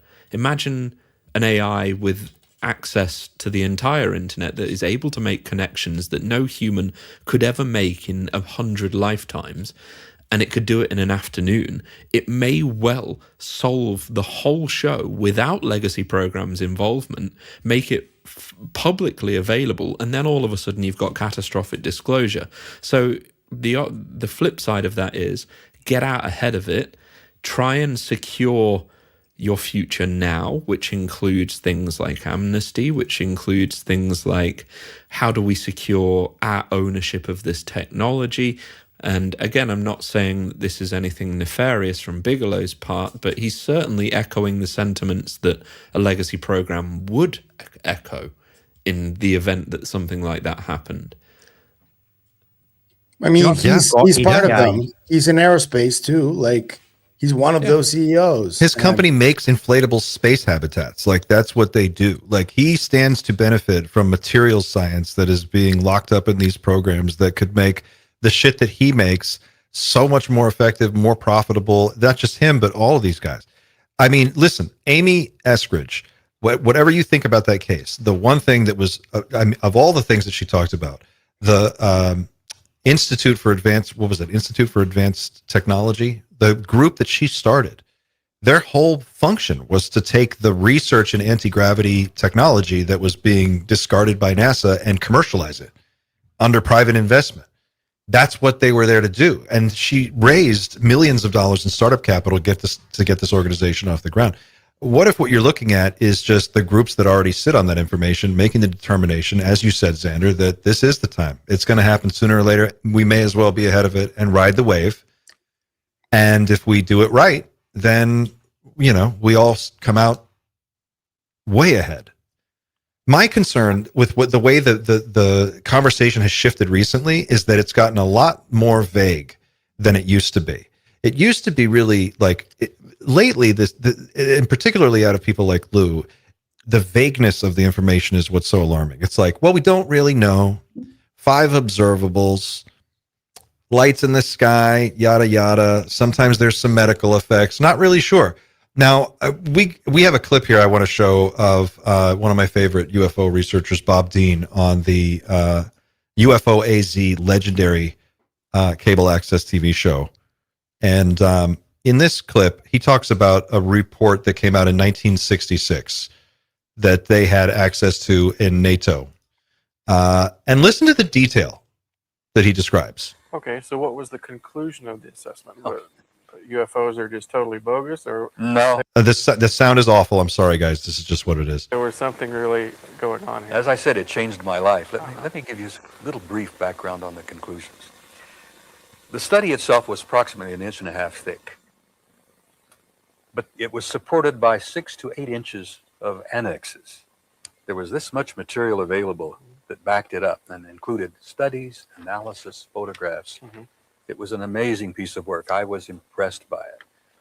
I had been involved in work of this kind before, but this was one of the most complete, comprehensive studies I have ever seen. During the 3 years of the study, they had farmed bits and pieces of this out to some of the top people in the world. They had an annex on history, and I'm talking about ancient history. The history of the UFO phenomenon goes back a long, long time. There were annexes on atmospheric physics. There were annexes on psychological impact and studies. There was an annex on the theological implications of this study, which was one of the most interesting to me. The fact that the implications for the human race are mind-boggling. But when the thing finally came out, there were about 4 major conclusions. And I'll try to remember these if I can. The first one was that the human race and the planet Earth has been under an extensive, detailed survey and analysis by several extraterrestrial civilizations for a very long time. Now that is a mind grabber in itself. The conclusion reached this study that this has gone on for not only hundreds of years, but perhaps thousands of years. And remember, I said several extraterrestrial, high technology civilizations. The conclusion stated that there appeared to be some kind of a program or a process taking place. It was developing. We had studied it for a long time. We'd looked at it in great detail, and it was very apparent to the experts that something was happening here that was a planned, developing kind of process. Now, where that was going to lead and what the eventual outcome would be, they didn't know. But we're dealing with extremely advanced, high technology, extraterrestrial civilizations. There were 2 other major conclusions that are kind of interesting. One is that they concluded that there was no military threat involved, which was the primary reason the study was established in 1961. It was a military study to begin with. Right? Exactly. They concluded that there was no military threat involved because if there had been, it would have all been over. The degree of technology that was demonstrated was so far beyond anything we had that if there had been malevolence or hostility, it would have all been over. So they concluded there was not a military threat. And the other piece that intrigued me is that there were 4 separate groups involved in this survey. And the exciting part of it that I've never been able to walk away from, and the generals themselves were very upset about this, is that one of the 4 civilizations looked exactly like we do. That means that they could put on a coat and a tie or a dress and sweater and sit next to you in an airplane or in a restaurant, and you'll never know the difference. Or even more disturbing. Okay. Sorry, that was a long one, but Bob Dean is awesome. I mean, the turtleneck, the medallion, the whole thing. And this eye patch guy, I don't know what his story is, but it's awesome. Don Cranshaw's Poppy. Just kidding. NATO commissioned this study back in the 60s. When he saw it, it was 8 inches thick. It was packed with details, had 6 inches of annexes with 2-inch report on top of it. They had photographs. They had everything. They concluded all of these different things. They tracked them all over NATO airspace. And then at the end, they go, we know of at least 4 races, which is what Eric Davis repeated recently. And one of them looks just like us, which is something Bob Bigelow said not too many 2-3 years ago in an interview that he did on 60 Minutes Australia. I'm saying that the story they're giving us now is really intentionally vague, and it's like all over the place. There's no real answer to it, but we know there's more information to be discussed here, way more detail. And I feel concerned that we're getting away from that. That's where, when Grush says we've got bodies, we've got craft, we've got, I know the addresses and the names, like that's what gets my attention. And I just wonder what you guys think of this. It seems like, 30, 40 years ago, we had a whole lot more of a grasp on the situation compared to what they're telling us. 30 or 40 years ago, it was quieter. There were no social medias. You didn't hear everyone's opinion. What is destroying society is everyone has a voice and opinion. Mm. And I understand the irony of me sitting here like a prick with a microphone saying that, right? But look, how many people do you know privately and personally who you think you should not be on social media because you're a fucking idiot? And that's what we have now, where there are some really good people, but there are some fucking idiots on social media. So everyone's got a voice, everyone's got an opinion, and it's like a flooded information zone now. So much of what's being said, I can understand when people who listen to or watch my show that'll be the same as you guys, that they get in touch and say, I'm 50, 60, 70 years old. So much of what I'm hearing now, I heard back then. but everyone's just repeating the same stuff. And then you've got all these people coming out and saying, well, I've heard this, I've heard that, the 4chan stuff, the LARP stuff. So you've just got a really confused noise to signal ratio. And that's what happens. So I don't think it's less. I don't see that gatekeepers or secret keepers have to flood the UFO community We're with already doing it. misinformation. We're already doing 100%, it. Pavel. People already do it. They bullshit and argue and beef. I mean, folks say all this arguing's the disinformation and psyop guys. No, it's not. It's just people being people and human nature taking over and everyone having to have their say. That's the problem. I don't disagree with you. I'm just saying that it can also be true that we know a lot more than they're letting on. I think we all agree that they know a lot more than they're going to ever tell us, right? I mean, that's fair. So how deep does that knowledge go? And at what point do we stop learning new things? Like, if he's citing, and this is Robert Dean's testimony here. I haven't seen this report. He says there were like 10 copies that were made. I know I talked to Richard Dolan about him. He is a huge fan too. We both love Bob Dean. So for whatever that's worth. But he said this report was commissioned by NATO. They made a certain number of copies. That was it. He got to see one of the copies. And in this, they had all of this information. You've got Beatrice Villarreal saying she has the photographic evidence from the plates that there were non-human technosignatures in orbit before Sputnik. We've got all kinds of shenanigans that were done with the photographic plates and to kind of muddy the waters on what was going on there at that particular time. And it just seems like there's been a thread of this story that is so deeply embedded here and goes so far back that it has to be. They've known about this for a lot longer than they've let on. We probably have a lot more information than they'll ever tell us, and we can still bullshit ourselves about what exactly they know. But I think it's safe to say that they know at least a certain number of these NHI exist and are doing something here. Is it 4? Is it 40? I don't know. It's not just one. I think there's to perhaps get maybe a little bit too philosophical at this point. There is a secret behind a door somewhere, right? And it's quite possible that nobody knows what that secret is in its totality, but they may have all different agencies and different facets of government and private enterprise may have had peaks behind the door. But it seems to me there are advocates for the people that want the world to continue, as in we're talking stock prices, life changes from what it currently is. And then you've got the way Bob Dean talks. I mean, I could listen to that. I wish he would do, like, I want him at the Dreamland Motel. I could listen to him for 8 hours and sleep very well. Like, that is quite clearly a man that wants the world to stop. Oh, we're at Doom 11. We went to 11. Whoa. That was loud. Yeah, the way Bob Dean talks, he talks as if he wants the world to stop. And in a way, I'm sorry, Dylan, probably not quite so as eloquently, saying that we want to rip the Band-Aid off is kind of a similar statement. Both are most likely going to be painful for a moment. But it's what comes after that that has the potential to be so much more than the world changing more incrementally and in a more controlled fashion. Perhaps the world stopping is more dangerous. I'll absolutely admit that. But it's just wondering whether or not the end of that, the roads are different.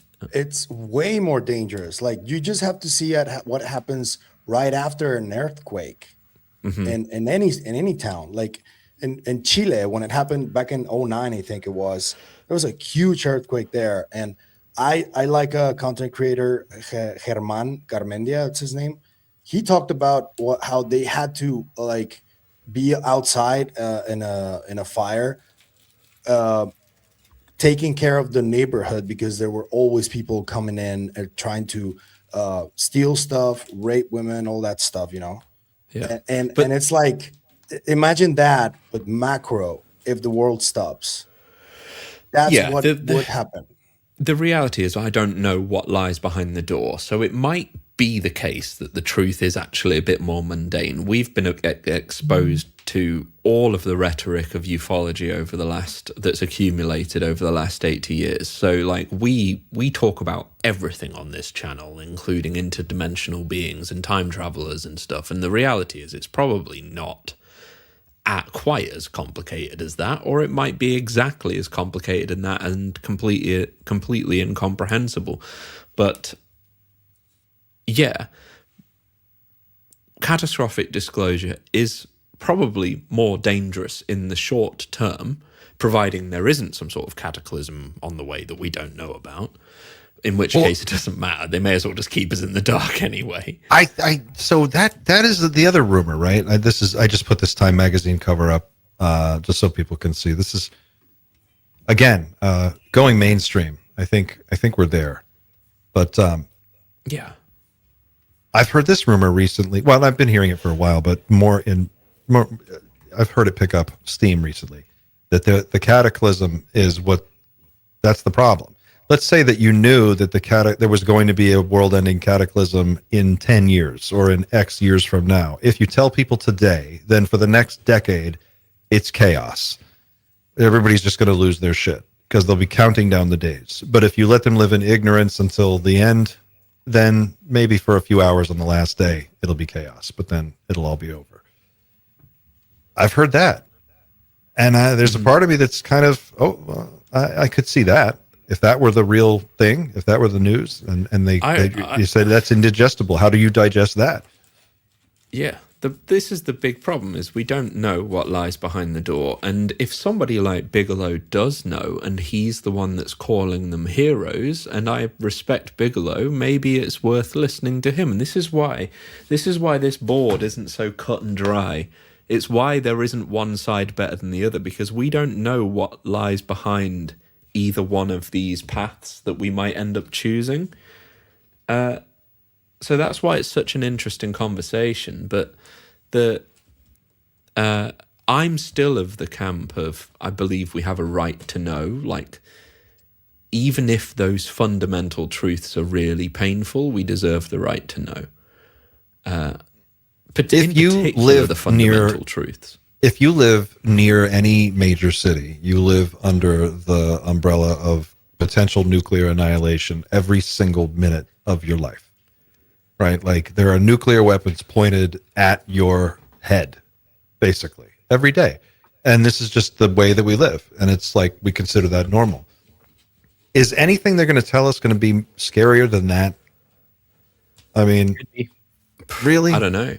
I feel like I don't want other people making that decision. I guess that's, for me, that's what really disclosure boils down to. Is like, do you want someone else deciding for you the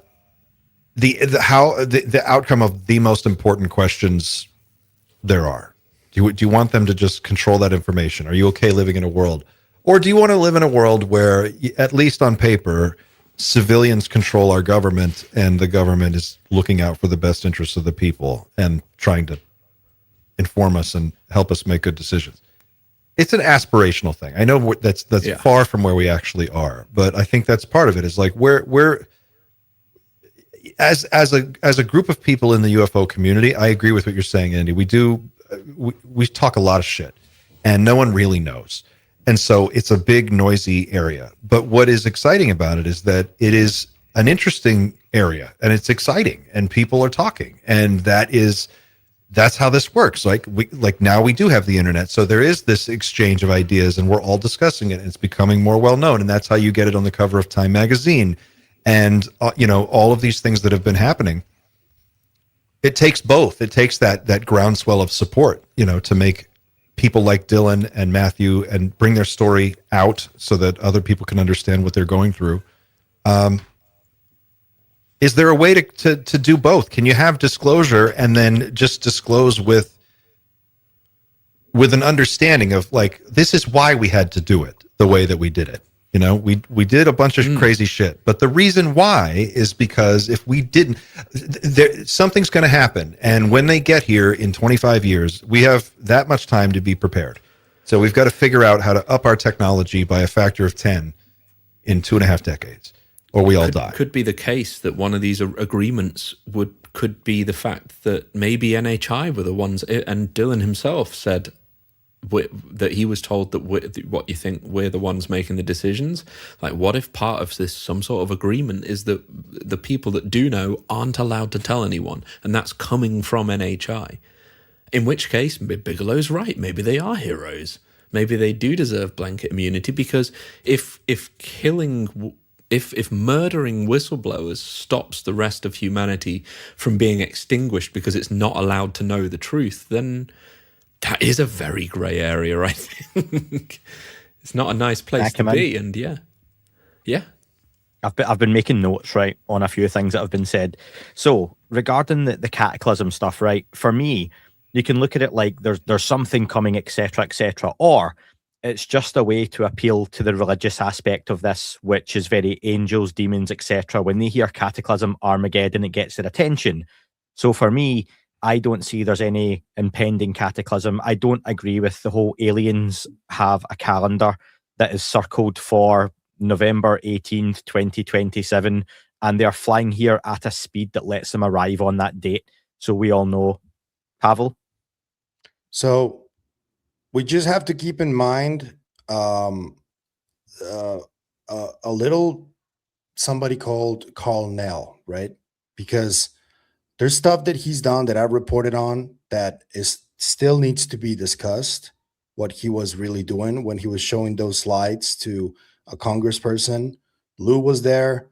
The person that I think leaked that information was Ivan Hanel, Lou's lawyer, because there was a moment between him and Carl Nell there where they even nearly got into a fist fight and they had to separate them. And he saw something in those slides that Carl Nell was showing that got him really spooked. And he is denying the whole thing. He has denied the whole thing after it happened. But I've seen screenshots of what he told people right after it happened. The guy was really spooked about whatever he saw. And I got different corroborations that Carl Nell was doing that. So, and that this slideshow is not the public ones that he's been doing and presentations and like Archives of the Impossible and Soul and all that. This is different. So I don't know if that was just like a threat assessment of potentialities or something like that, but it's not being talked about, man. That's the problem. And whenever it's discussed, it's gaslit, and it's just like, that's why I think most people, you and I included, Andy, think it's bullshit. But the fact of the matter is that he did show that slideshow to people, and he's not talking about it. Why is he not talking about it? So I've got a few points, right, and that's fine. That doesn't mean it wasn't think tanked out. It doesn't mean it's not just like a war game scenario. It doesn't mean it's just not, a rough guide. Again, I really struggle with anything with dates attached to it, regardless of years, etc., etc. So again, that can be agenda-driven, narrative-driven. That's all very possible, especially with these presentations. And really, really, maybe just odd way of thinking about it. But if I'm these guys and I know all this stuff's coming, the cataclysms, the alien invasion, Independence Day style, am I really writing books and waiting on DOPS that are approving them and then falling out over a documentary being released or not? Or do I not give a shit because everything ends in a couple of years? I'd probably guess the latter, because I'm caring about agents, money, and entertainment.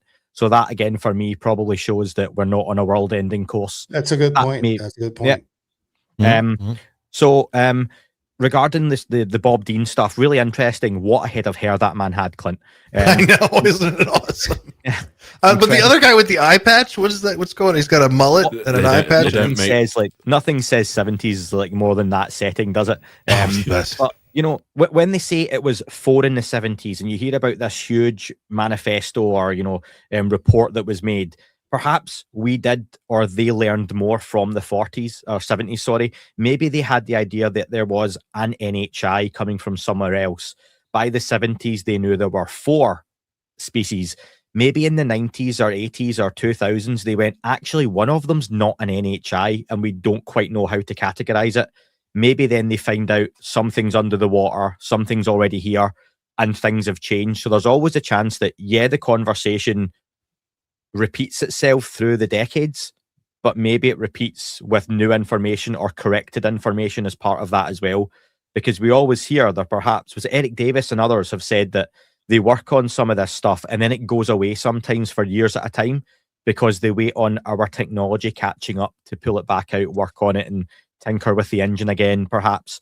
That would make sense to me.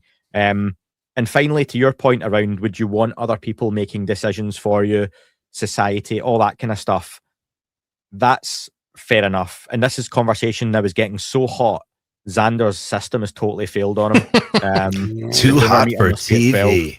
Too hot to handle. Jerry Springer, 90 minutes, 10 minutes bonus footage. No signal. No Look at that. signal. By We can the hear way, you though. not Saying. to jump in the middle of your comment there, Andy, but we do have Dylan Borland in the chat. Dylan, buddy, if you're here and you care to join us, He to doesn't opine, I already sent him a link. See Yep. if he joins. but I don't please think so. consider it. Anyway, He's- sorry. Go Yeah. on, Andy. I No. didn't mean to- So ultimately, you don't know if you want that decided for you or not. You can say you do, but you don't know. And this is me, you, Clint, Pavel, anyone in the chat. You don't know because we don't know. If they found out, Clint, we're parents. If you found out that your child on a nightly basis was being abducted subconsciously by an NHI and you could do nothing about it, would you perhaps actually want to know that's happening? Or would you be better knowing it doesn't happen because he doesn't remember either afterwards?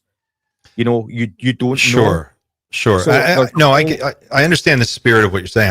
I'm saying there might be a middle ground though, where it's like, look, we don't tell people that. We don't tell them the Freddy Krueger thing. We tell What them, about the afterlife? look, Not my Roswell. one- Y'all know about Roswell, and you know there were bodies on board. Those bodies were wearing clothes. Those clothes were made And somewhere. They came from somewhere. They had tools and shit on board. They have equipment, and that's not the only craft. We have a dozen or so, depending on who you talk to, different types of craft. If you listen to Bob Lazar, 4 or 5 different types.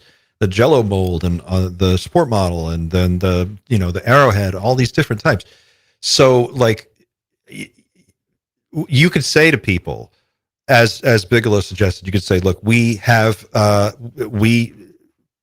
contact, or we've made contact, or we have made some kind of discovery, and we know these beings exist. We know that there are 4 different types, or 2 or 10, whatever it is, and we are researching it. We're working on it. You can give some answers without scaring the absolute shit out of people. 100%. You Don't go you for think? confirmation. My last thing on it, you go for confirmation, which is what I've kept saying, which is we believe there is something interacting with us. We are looking at it. We are working with different departments. It's almost like playing stupid and playing along. We're going to work this out with you, the public, as we go along. And I've said this before on this show and others, Clint. You use the James Webb. You find something really far away. Mhm. You say we've found something really far away, but we can't get there in the next 25,000 years. It opens up the conversation to bit by bit. If something's out there, something might be closer. If something's closer, it means something's here. If something can get here, it means something might be here already. And that just slowly opens up the tap. When you put your tap on too fast, the water splashes everywhere and makes a mess. You put a little bit of water in the sink first, then open the tap. It fills much more nicely and doesn't make a massive mess. Mhm. That's confirmation. That's your slow drip disclosure. And it still gives us, sooner than later, the idea we are not alone, and lets us build off the back of that. That's how it goes for me. And the big one for me as well, Clint, along with the whole being abducted thing, imagine part of the secret was the whole afterlife thing comes along with it. Full disclosure, like Xander was talking about earlier, imagine as part of that, they go, okay, there is a soul. Souls can be harvested. Souls can go to source, back to source afterwards. What happens to I'll protect the YouTube algorithm here. What happens to the unaliving rates overnight when you find out this is Super Mario World and you get infinite resets? Oh yeah. Yeah. We talked about this, Andy. Remember? Yeah, we Yeah. have. So like, But that might be happens one always. aspect that you leave out. I mean, I think and it sounds like what you're saying is, look, you have to give people an on-ramp, and that on-ramp is going to take 25 years. It's going to take a generation. You're going to have a whole new generation of kids that are born and grow up in a world where this is like a known thing, and we're looking at it, and maybe you can give little nuggets of things that we already know. But let's say we have 60 plus years of dedicated research locked up in all these SAPs, right? And some of them understand the language that these beings use or their writing system, and some of them understand their hardware, and others understand maybe their culture a little bit. And there's some anthropological data on how they, what does their society look like? Is how does the power dynamic work? That information, if it's locked up forever, if we don't have access to it, that sets us back. It doesn't really solve anything. It just puts us in a disadvantage, right? Like, we kind of do need that. Maybe we don't need to know, oh yeah, they can, come into your dreams at night and take you. You've made the really interesting point, though, Clint. So we've gone from earlier having that discussion around we should know, etc., and we hear from a lot of folks online. Yeah. Everyone should know. They don't have the right. All of a sudden, we're already at a place where, yeah, maybe we shouldn't know that and that. So now you go back to the gatekeepers and Bigelow's comment about them being some kind of hero, which must repulse a lot of people hearing that idea. But perhaps they have already got all this in files and conversations. And you've got this group of folks who know or have this level of knowledge who are sitting there going, you don't need to know, not only because of that and that, but all of this other stuff. They've got multiple versions of Xander's, cork board there with read the public don't need to know. Maybe a lot of those are absolutely terrifying. And it's like, it's better they don't know this. So what you do, you just don't give them any of it, because that's far, far easier. I think sounds like Pandora's box, really. Like, you can either open it or you can't, and that's it. Yeah. But that is the reason, Andy. I'm going to be putting you. There you go, Andy. Oh my God. There you are, Andy. I'm going to be putting you. Someone's got a little printer, don't they? I'm going to put you right there. Someone's been on. I'm not saying We can get you on the other side at some point, but you'll stay there for now. To your point, Andy, I'm not saying I have to. I am like 100%, locked into it has to be balls to the wall disclosure or nothing at all. I think what I'm saying is you owe us. You need to make the case, right, to the people. Someone's got to come out and explain some shit. We need a few answers. If you don't all want to go to federal prison, if you don't all want to, you know what I mean? Like you for 75 to, plus years, we have been living in a really upside down, topsy-turvy version of reality, and they have gaslit people. Okay, we can talk about, amnesty. That's all I'm saying. We can have that conversation, but it's got to be a conversation. And the people having it can't be people we've never heard of in rooms we'll never see about shit we'll never know. Like, some of it has to come out, and there has to be some kind of civilian accountability, because not only is this not only an American issue, it's a global issue. America can do whatever it wants, but what about the Chinese? What about the Russians? What about Brazil? A lot of landmass. Shit happens there too. It's not like that, at some point the cat gets out of the bag, and people, in order to be prepared for it, I think, need to be at least respected enough to understand maybe not every detail in the sandbox, but at least know how big the sandbox is. This is kind of what we're dealing with. And then we can talk. I think a lot of people, including me, are open to the notion of like limited, amnesty for certain people, depending on their role and what they did. And I mean, I just don't know. All I know is that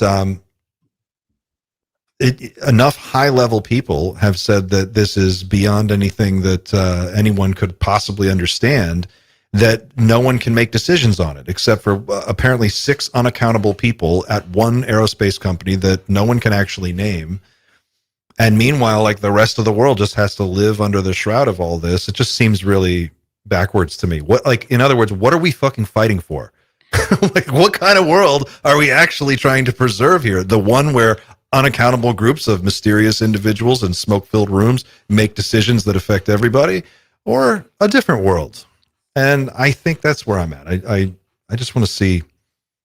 I'd like for us to try to There's understand. that. There's the third person. What's it called? The third person effect, where everybody thinks that if the world was told something devastating, they would be fine, but everybody else wouldn't be able to handle it. That's like a known phenomena, and I wonder whether it's a case of that.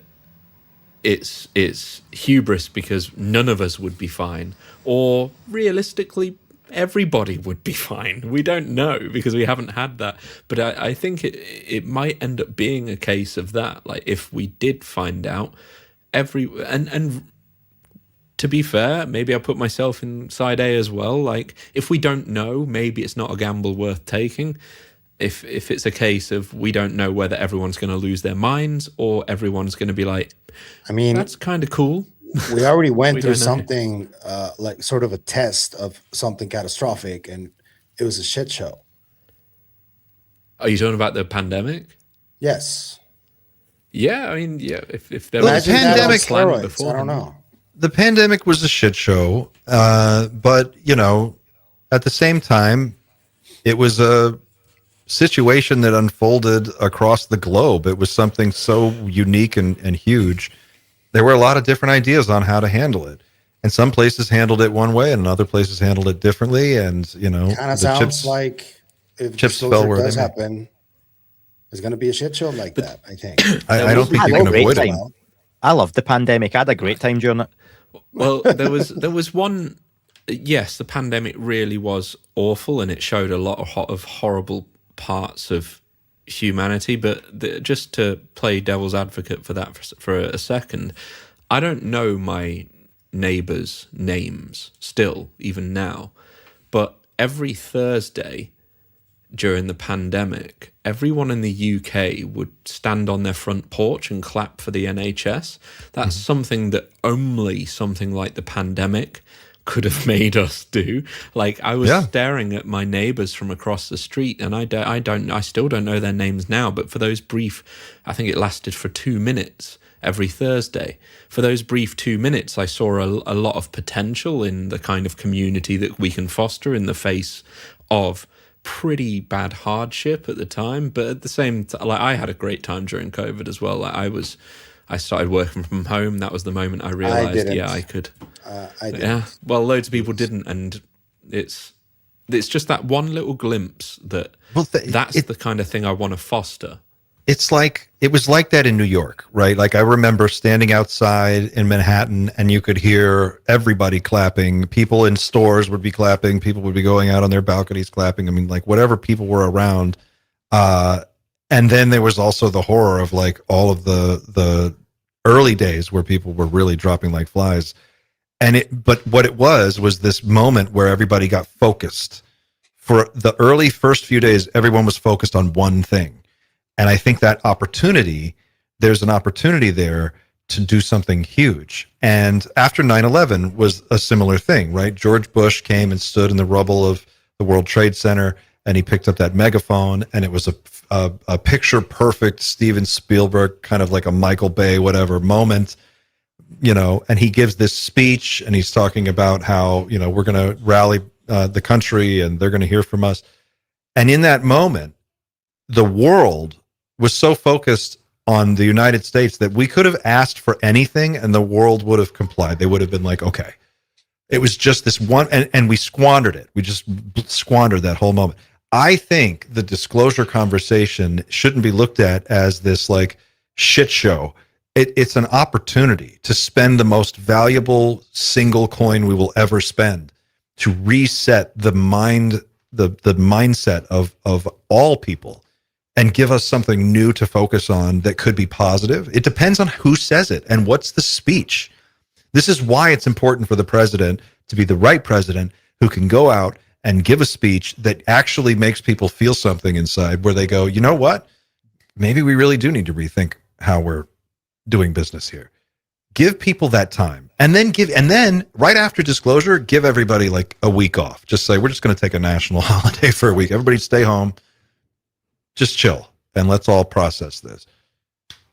See, See, Yeah, like I'm disclosure, with you. Clint, as you've painted it there, it doesn't happen regardless in any scenario. Like any president comes out and says aliens are real, however they announce it. Do all the genocides happening across the world? Do the guys in Somalia who are knifing and macheting down babies because of where they're born go, there's aliens now, let me put this knife down? No. No, They carry no. on. But So you the world could doesn't change. you could say today in I am making the announcement that the United States is confirming the existence of non-human intelligence from another world. We have made contact with this intelligence. That contact is ongoing, and we are joining with our friends in China and Russia and around the world. I've already had calls in with President Xi and Putin and everybody else and all of our allies, and we are going to immediately convene a worldwide summit on this. And at that summit, we're going to discuss some items of really key importance. Our nuclear arsenal, our military, our the way that we run things. I mean, do we keep fighting each other when we know that there's something else out there, or do we have an opportunity for a brief moment, a window in time, to really rally people together and try at a high diplomatic level? I'm not saying you can solve everything. I'm not saying that everyone in Somalia gets a flying car and the Gaza genocide stops and all of these things are going to stop. I don't think that's going to happen. I'm saying that you have the political currency that will come from disclosure is so valuable, and it will only ever happen once. So I really hope that whoever does it seizes that moment and gives us something to look forward to, because the world looks so goddamn bleak every fucking day. Everybody feels it. We all know it. It's exhausting. It sucks. The news is always worse every day. It just feels like there hasn't been anything to look forward to. As a parent, you look at your kids, you go, what kind of world are you going to grow up in? How do I prepare my child for the next 25 years? We don't even know if there's going to be employment or if going to college is even going to make sense in 5 years. So it's like the idea that you could say something to the whole world that everyone would hear, that would arrest their attention and give them something positive to hope for. God, what a powerful moment. If we ever needed something like that, this is the time. Can I stick to the theme of Doomer Friday and just say why that doesn't work? Us, Please, humanity. please go right ahead. Let me open my whiskey. Because we have had opportunity after we have had Hiroshima, Nagasaki. We had the end of the Second World War. We had the Cold War. You had the kind of Cuban Missile Crisis. You had 9/11. You had COVID. And after every single one of these, remember COVID when everyone was stuck inside? And I'm caveating everyone. And people couldn't wait to get out, and people couldn't wait to go and see their friends again. A couple of years after that, we're in multiple wars, multiple genocides. The place is a shit show. We have had opportunity after opportunity. Human society does not work like that. We never have, and there is no It's example. a failed experiment. There is no example that backs up any of the blue sky thinking that as a society we will all one day join hands and sing Kumbaya. It's bullshit. Then the evidence is literally there for it. No, you're right. You are right, and I think how you're practical realistic. I just think it's good to strive for the alternative. At some point, I'm striving for confirmation. Like I don't give a shit who it is. I don't give a fuck who it is. I'll just use the F word. Trump to come out and say we've got aliens, cool, and then I'll work from there. I'm not thinking anything past that at this moment. I will take that, and I imagine the days and weeks after we get that confirmation, people are still at work. The world goes on. The banks will be open. The stock markets will be there. The doomer meter will be at 12, etc., etc. That's what will happen. The world will carry on, but with a new knowledge, and it will take time for things to change, assimilate, etc. I don't think people, especially younger people, realize just how bad things have gotten. But there was a time when, and I know that it's raining here, so I have some weird audio, where the president was respected. And I think back to this clip from Ronald Reagan addressing the UN. And listen to what he says. Need some outside universal threat. I occasionally think how quickly our differences worldwide would vanish if we were facing an alien threat from outside this world. And yet, I ask you, is not an alien force already among us? What could be more alien to the universal aspirations of our peoples than war and the threat of war? Just something like that. Just a rousing, inspiring speech. It doesn't have to be perfect, but like set a bar. You know, set a goal for humankind. I just wonder what We need a Kennedy levels- speech or a Reagan speech. Yeah. We need that. We don't need I like agree. Trump going, we got the best aliens. We got the And best. they're voting Trump. They vote. They Remember love me. Reagan was involved in the Iran-Contra stuff, so, you know, he wasn't perfect. Kennedy was shagging Marilyn Monroe, so they weren't and I'm not comparing them to Trump. I'm not. No one's perfect. Because let's not lose half the audience right now. But I don't particularly have to associate a person making that announcement and statement that would be world-changing. And right now, it needs to be the president of the United States. Yeah. Anyone else doesn't work. So be it. I'm more concerned with the words specifically. So, like, if they know in the programs that at least the NHI that we're in contact with pose no threat to us, and they're sure of that, is that something they're going to share with us immediately? Or is it a tack on to the end of Trump turning around on Air Force One and saying, yes, NHI have been here for a very long time. As far as we know, they pose no threat to us whatsoever. Is that something that would at least give us the opportunity for a little bit more of a hopeful future than just, I mean, imagine the uproar of saying what Reagan just said, like, yeah, there is an alien threat here, and it is a threat. Like, my concern is when Trump goes off script though and adds something on that he shouldn't. So, you know, he gives the statement to say they're not a threat to us. You know, they've been friendly so far. That doesn't mean they couldn't bomb us all to shit tomorrow. We've all seen Independence Day, and it's like, oh, Donald, don't just leave it where it was. Like his comments recently about the Japanese yen being weakened, and we want to help out Japan. They've been really good to us, except Pearl Harbor. Some things you don't have to tack on to the end of sentences. So I agree with you. Yeah, that there's an opportunity there to keep it very simple. Give us we've got confirmation. There's an NHI. We're looking into it. We're investigating it. We will divulge more. It looks like they're not hostile. Let's see how it goes. Can I just mention, because several people, including Justin, are asking us to bring up, when I spoke to Danny Sheehan, since you mentioned Trump, Clint, I know you're a huge Trump fan. Danny Sheehan's concern with Trump being the guy who does this is that he uses the continuity of government and declares a state of emergency by confirming there's an NHI, hence cancelling midterms and keeping all his folks and himself in position because of the NHI emergency. I think a few folks want your thoughts on that. I spoke to Danny Sheehan about it, so. Do you want my thoughts on it? Yeah, a few folks are asking us to discuss it. So I spoke about it. Sheehan, so. I don't, you know, I don't know. This guy is already thinking, you know, he's already out casting doubt on an election that hasn't happened yet. So the idea that he's not going to try to find every possible way to stay in power, I just think that, yeah, he would totally use it for that. Why not? That would be, if you needed a reason. Well, we can't have an election now. It's too crazy. We have, you know, we just dropped this truth bomb on people. I could see that.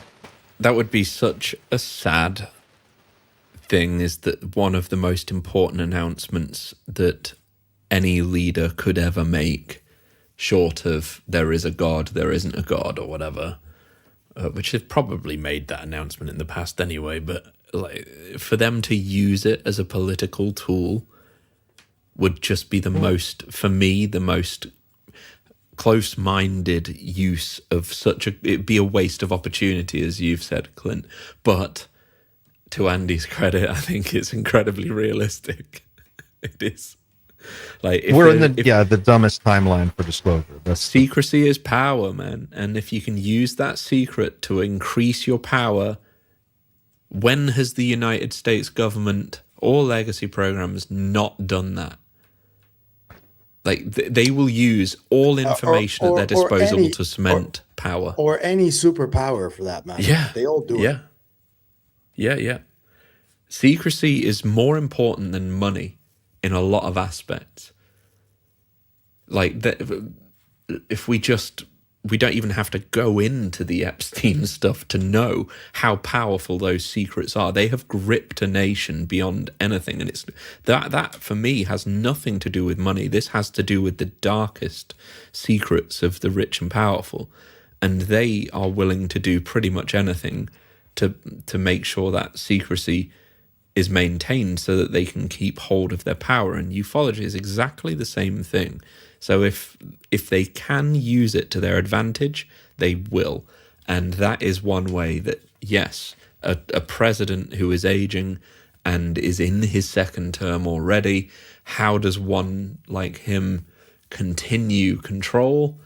That's pretty much the one you've got. That's the only option you've got. And I think the unfortunate situation is that, like, whether you like Trump or not, the guy's 80 years old. He's not going to be around for this. Like, it's going to be a new generation of people that are going to have to live in the world that's being designed right now. And I think that younger leaders who have more skin in the game need to be tapped to have some say in this. You know, it's just it's such a really bad. Yeah, it's pouring down rain. I have a monsoon here. Let me turn that off. You guys speak amongst yourselves. Oh, here's a question for you, Andy. Take a look. I'll read it out. With Danny Sheehan, you did a great job of making him face facts about Trump, like it or not, being best placed to disclose. What are the odds Donald J. Trump makes announcement pre-midterms? I think we will get at least a comment from Trump pre-midterms.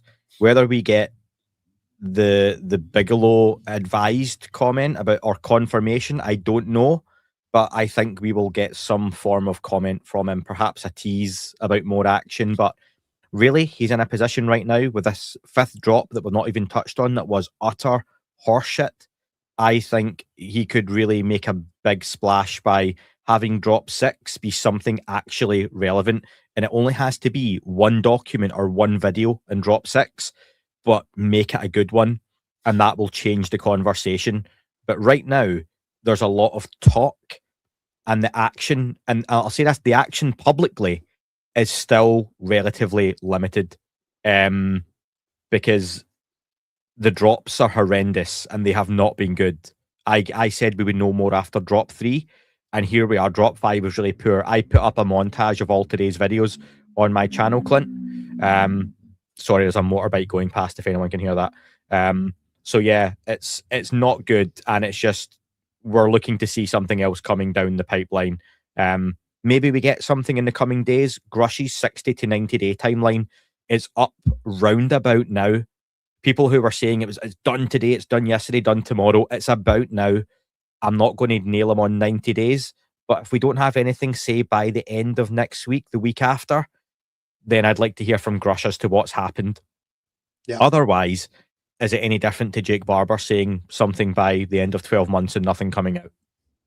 What do you think about the timing of that Gerb Ross interview? I know this sounds bad, but like the timing of calling into question Lou Elizondo right before he literally gets to DC to take the job of Disclosure Czar. Are they trying to like pull the rug out from under this guy because this is a time factor thing and they have to do it now? What do you think's going on there? I'll go first if you want. Ross and Lou are friends, and they've said as much. The attack was really weird on Gerb. The language and wording was playground-esque. If you're going to be taking a major job in DC, I would expect someone to be far more political and professional about it. I think there are some fair points raised by Lou about Gerb's research. He maybe has to come out with some more receipts for some of the things he said. That's a very fair point.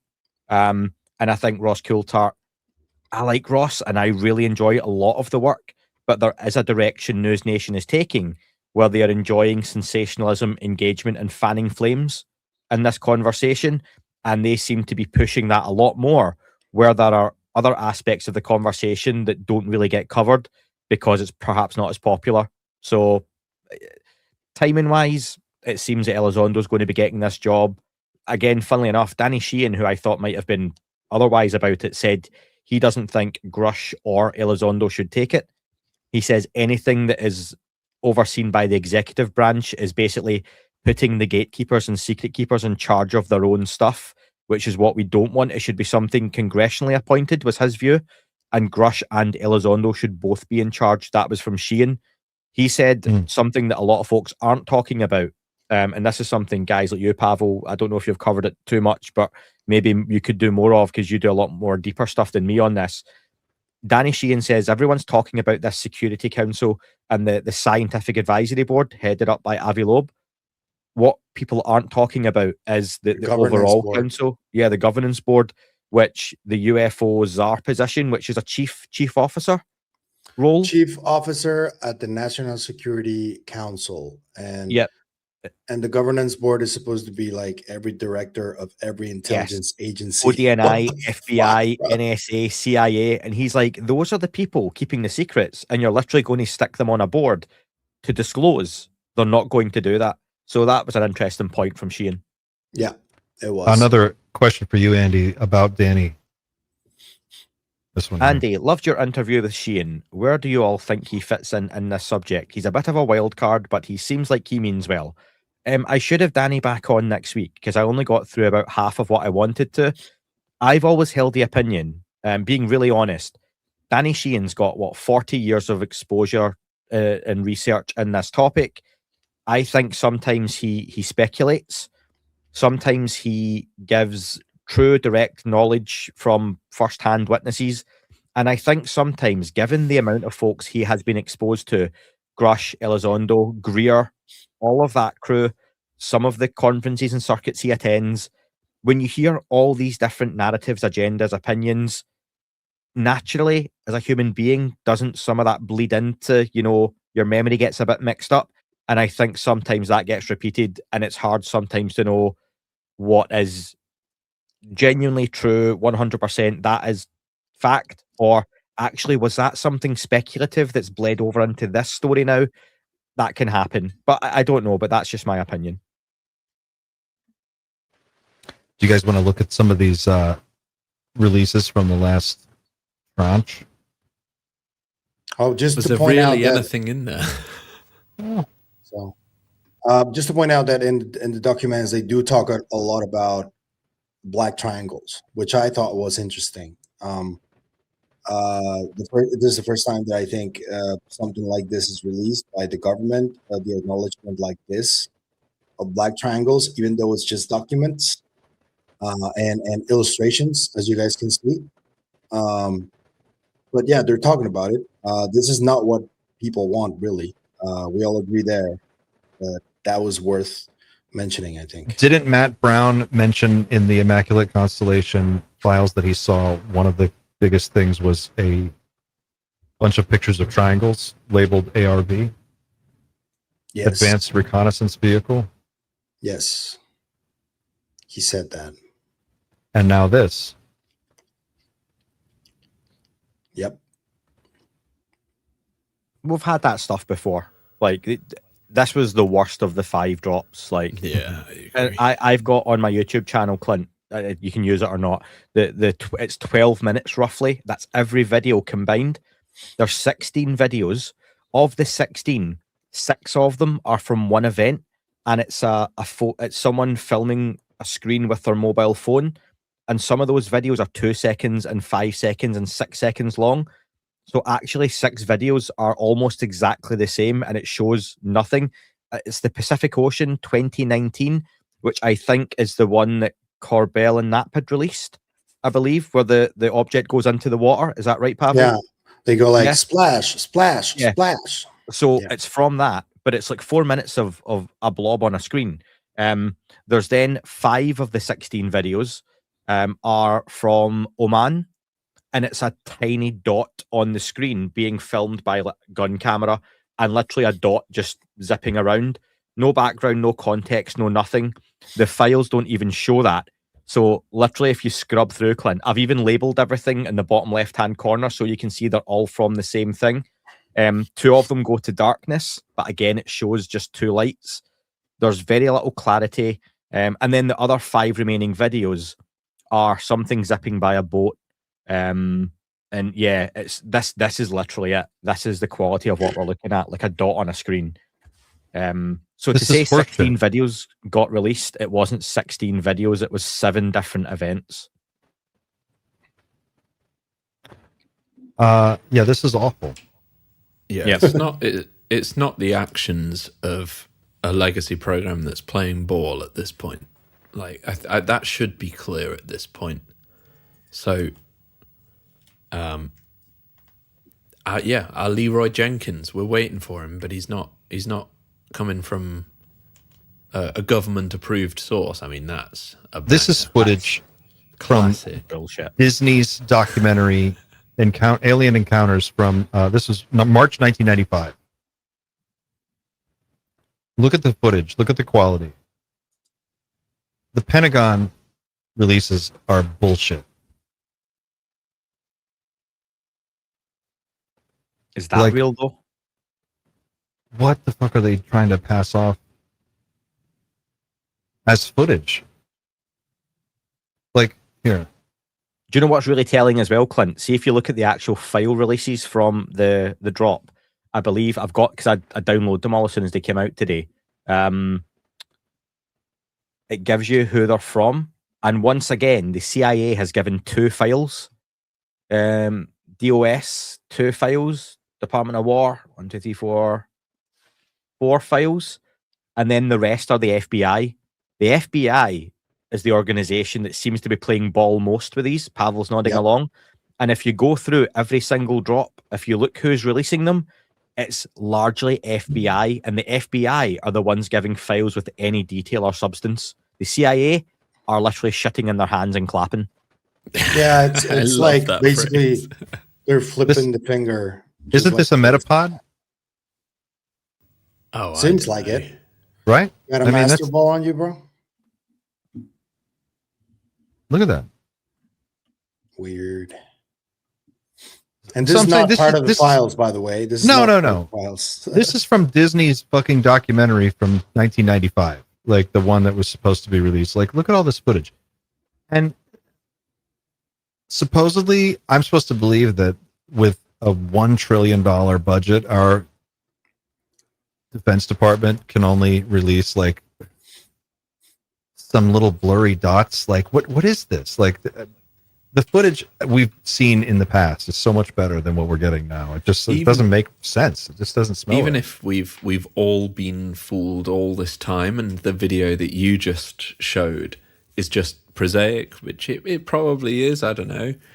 You'd have thought the Department of War would also have videos like that are similar sort of clarity, that they also say it's probably prosaic, but we don't know what it is. So technically it's a UFO, but we don't get anything of that detail. It is all strictly dots on a screen, which makes me think, yeah, that they are absolutely not giving us the good And stuff. Like, with no metadata either, Xander. It's literally, here's the dot, and this is from Oman in 2023. Yeah, I think yeah. that one was. That's it. No time, date, location. Not even. There's one that's, I want to say interesting. It's probably the wrong word, but one of the last ones is like 2 UFOs in the clouds or next to a cloud. It looks like. I can't even be sure that's exactly right, but that one is from the Western United States, and that was from 2026, and it's literally 2 objects underneath what looks like a cloud, but that's all, and it's from such an extreme distance that it's quite staticky, the air and stuff, so you can't really tell much, but there's no more information for it than anything. So This is the Lake Cote, is that right? COTE Mm. photo Yep. that was from what is the date on this? 1971. Shot from Was an that airplane.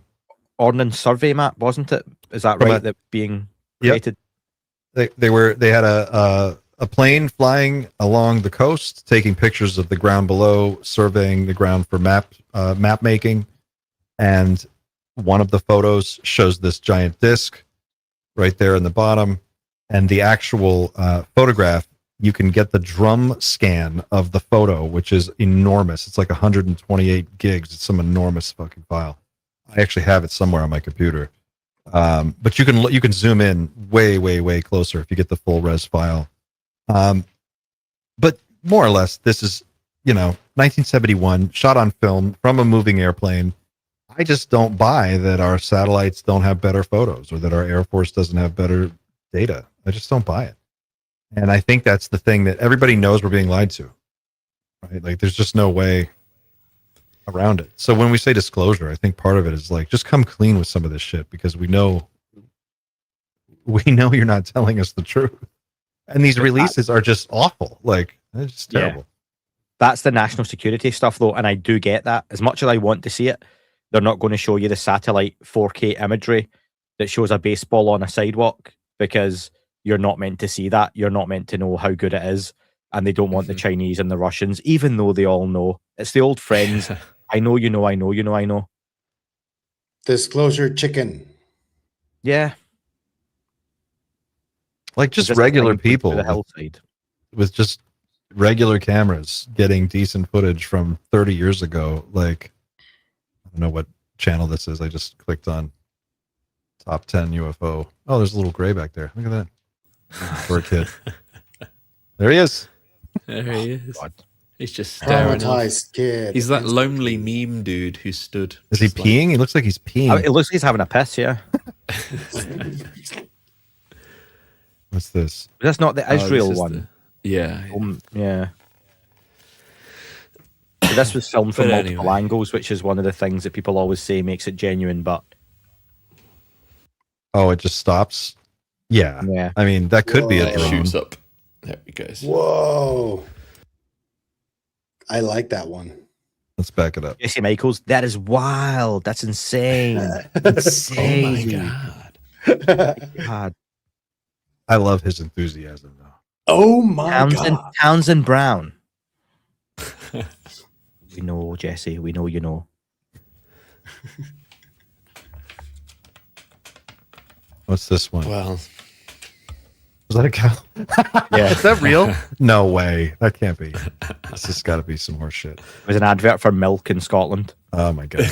Okay. All right. All right, guys. It's Well, we'll 2,638 people in here right now. That's pretty crazy. I think This is over the biggest weeks crowd to we've ever come, had. we should try and identify the different tracks that are available to us, because as I said, like, I am with Andy in his thoughts around what is realistically going to happen, but I would like to try and change what is going to happen, at least to some degree, because as I said, I think the worst case scenario is that we get ushered into a very real cul-de-sac where we end up with less than what we have now, and all of a sudden we're 100 years down the line paying for, let's say we could be paying for energy that we know 100% costs virtually nothing to provide, but we have zero alternative. So I think that's probably like the outcome that I want to avoid, and to do that we basically need to question every single thing that happens every single time, so that we can just make sure, are we getting pushed into a place where we actually, we might learn one or two new things, but are we going to stop? How short of where we need to be are we going to end up by accepting what we're fed without question? I think that's probably where I'd probably end. Like, for me, that's my conclusion for the time being. I got a couple other super chats that came through. M Dead's 1980. Hey guys, say the Borland Jesse interview brings up a lot of questions. There's some future humans ideals and spiritual ideals that is complicating this cosmic milieu. Love to call into the show to pick your brains. We got to get that call in thing back. Try to make that work. Tuxedo Mask says, I think my girlfriend is a shapeshifter. I think so. Lucky you. We all think she's a shapeshifter. We're pretty Don't convinced. complain. Hey, no. JR Deal FC. Jamming. Thanks. I think they're a Liverpool fan or a Leeds fan. Griff F says a lack of formal disclosure definition hinders progress. In my opinion, it's governments admitting we are not alone. Everything else is a post-disclosure effort. I think that makes sense. Let's get over the hump first, and we can sort everything else out as we go. Little Gucci says, Leroy Jenkins. Look up this weekend and every weekend. Look up guy. Okay, Little Gucci. Appreciate that. If my kid wasn't asleep, I would do an impression of Leroy right now, but I'm not going to because that would wake her up. Let's see. Do we get everybody? Let's see. Quantum Sheep is sending some cash for the prop department. I think you're going to need a bigger board. I think so. That board's going to be packed. That was good. Well, we've got some faces to put on the board. It's going to take us a few weeks, so you're going to have to come back every week, and as and when we can, when we feel comfortable, we'll add the face to the board in the appropriate place. We'll get there. Writ of habeas We'll figure this corpus out. says, I've known David Grush's aunt personally for 13 years and spoken and text with her almost daily. David Grush is absolutely legitimate. Whoa. There That you go. sounds like Mark Christopher Lee There you go. Writ of habeas corpus. texting David Grush's aunt. Let's see. There was some other comments here that I had set aside, but let's see if I can find it. Can we put Lou? What is this? Can we put Lou directly on the duct tape line? Filet of Soul wants to know. I think that's probably a conversation we can have on another episode, because I'm not sure he belongs on the line, but we can talk about it next week or something. We'll talk about it next week. It was all right, my guys. intention to get him on tonight, but we've just gone through so much stuff. We have a lot to get through every week. And then we've got to get Jason Samosa on soon. Oh, yeah. He's been highly requested. Everybody wants to hear from Jason. So that'll be exciting. I'll reach out, let him know. We'll go ahead and wrap it there, guys. But thanks for hanging out with us for 2.5 hours. This is a big room today. We had 2,600 people in here, 2,611 right now. So if you haven't hit that like button already, please do so. And if you haven't subscribed to whichever channel you're watching this on, please do that too, or follow that person. We're cross-streaming across all of our channels, and we're trying to reach out and touch some people like you. So thanks for letting us touch you this evening. And we really do appreciate the conversation and all of the back and forth. The comments are awesome. You guys are great. Thank you for all your thoughts and weighing in on this stuff. It's complicated. There's a lot to talk about. No one really has all the answers. So it's great to sit down with all of you and have this discussion every single week. And I'd like to remind people, well, let you know that our graphic designer, Cole Watkins, has been putting together a new podcast called Marked. And we've got a promo. Xander, I don't know if we could show this real quick before we roll out, but it's only 1.5 minutes long. And I'd like to show this promo for people if anybody wants to check it out. Marked Semiotics is the channel. And I'm going to put this in the chat real quick. And for anybody who is interested, please go there and check it out. And we'll play the promo. But it's really cool. It's something that he's been working on very hard for some time now, and we're excited to. Can we play it on screen? Yeah, I got it right here. Copyright strike us. Hope not. Let's try. Cole, don't copyright strike us, please. Full screen that boy. Every culture in human history has left marks, symbols, signs. Some we understand, some we've decoded over centuries, and some we still can't explain. Semiotics is the study of those marks, what they mean, where they come from, and what they reveal about the minds that made them. We've spent centuries learning to decipher human symbols. This show asks one question: what happens when the symbols don't come from us?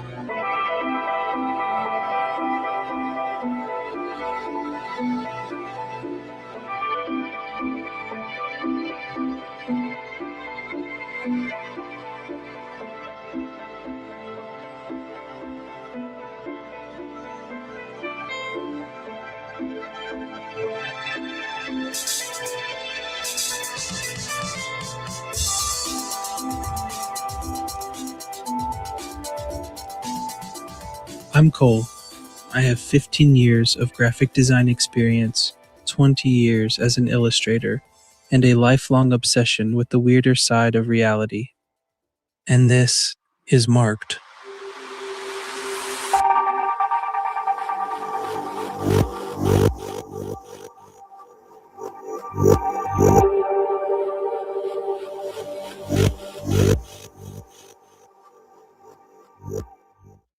There it is. Marked Semiotics is the channel, and I'll link to it in the chat again. But go there, support Cole, and support the show. Thanks for watching, guys.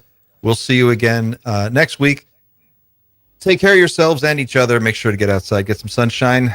Wash all your fruits and vegetables with a mild soap and water solution. Be sure to take care of yourselves, and I don't know, don't stay out of trouble. What else? I don't know. Eat more vegetables. I don't know. Be good to each other. Bye, guys. Ooh, what's this? This is heavy. I feel like I need this in. They've got booze. I've got reading. What's that about? Pick up Atlas of Unidentified Flying Objects by Annie McGrillen, the #1 book in all of ufology. Go to Amazon. Pick it out. All right, guys. All right. See you next week. Bye, folks. Bye-bye.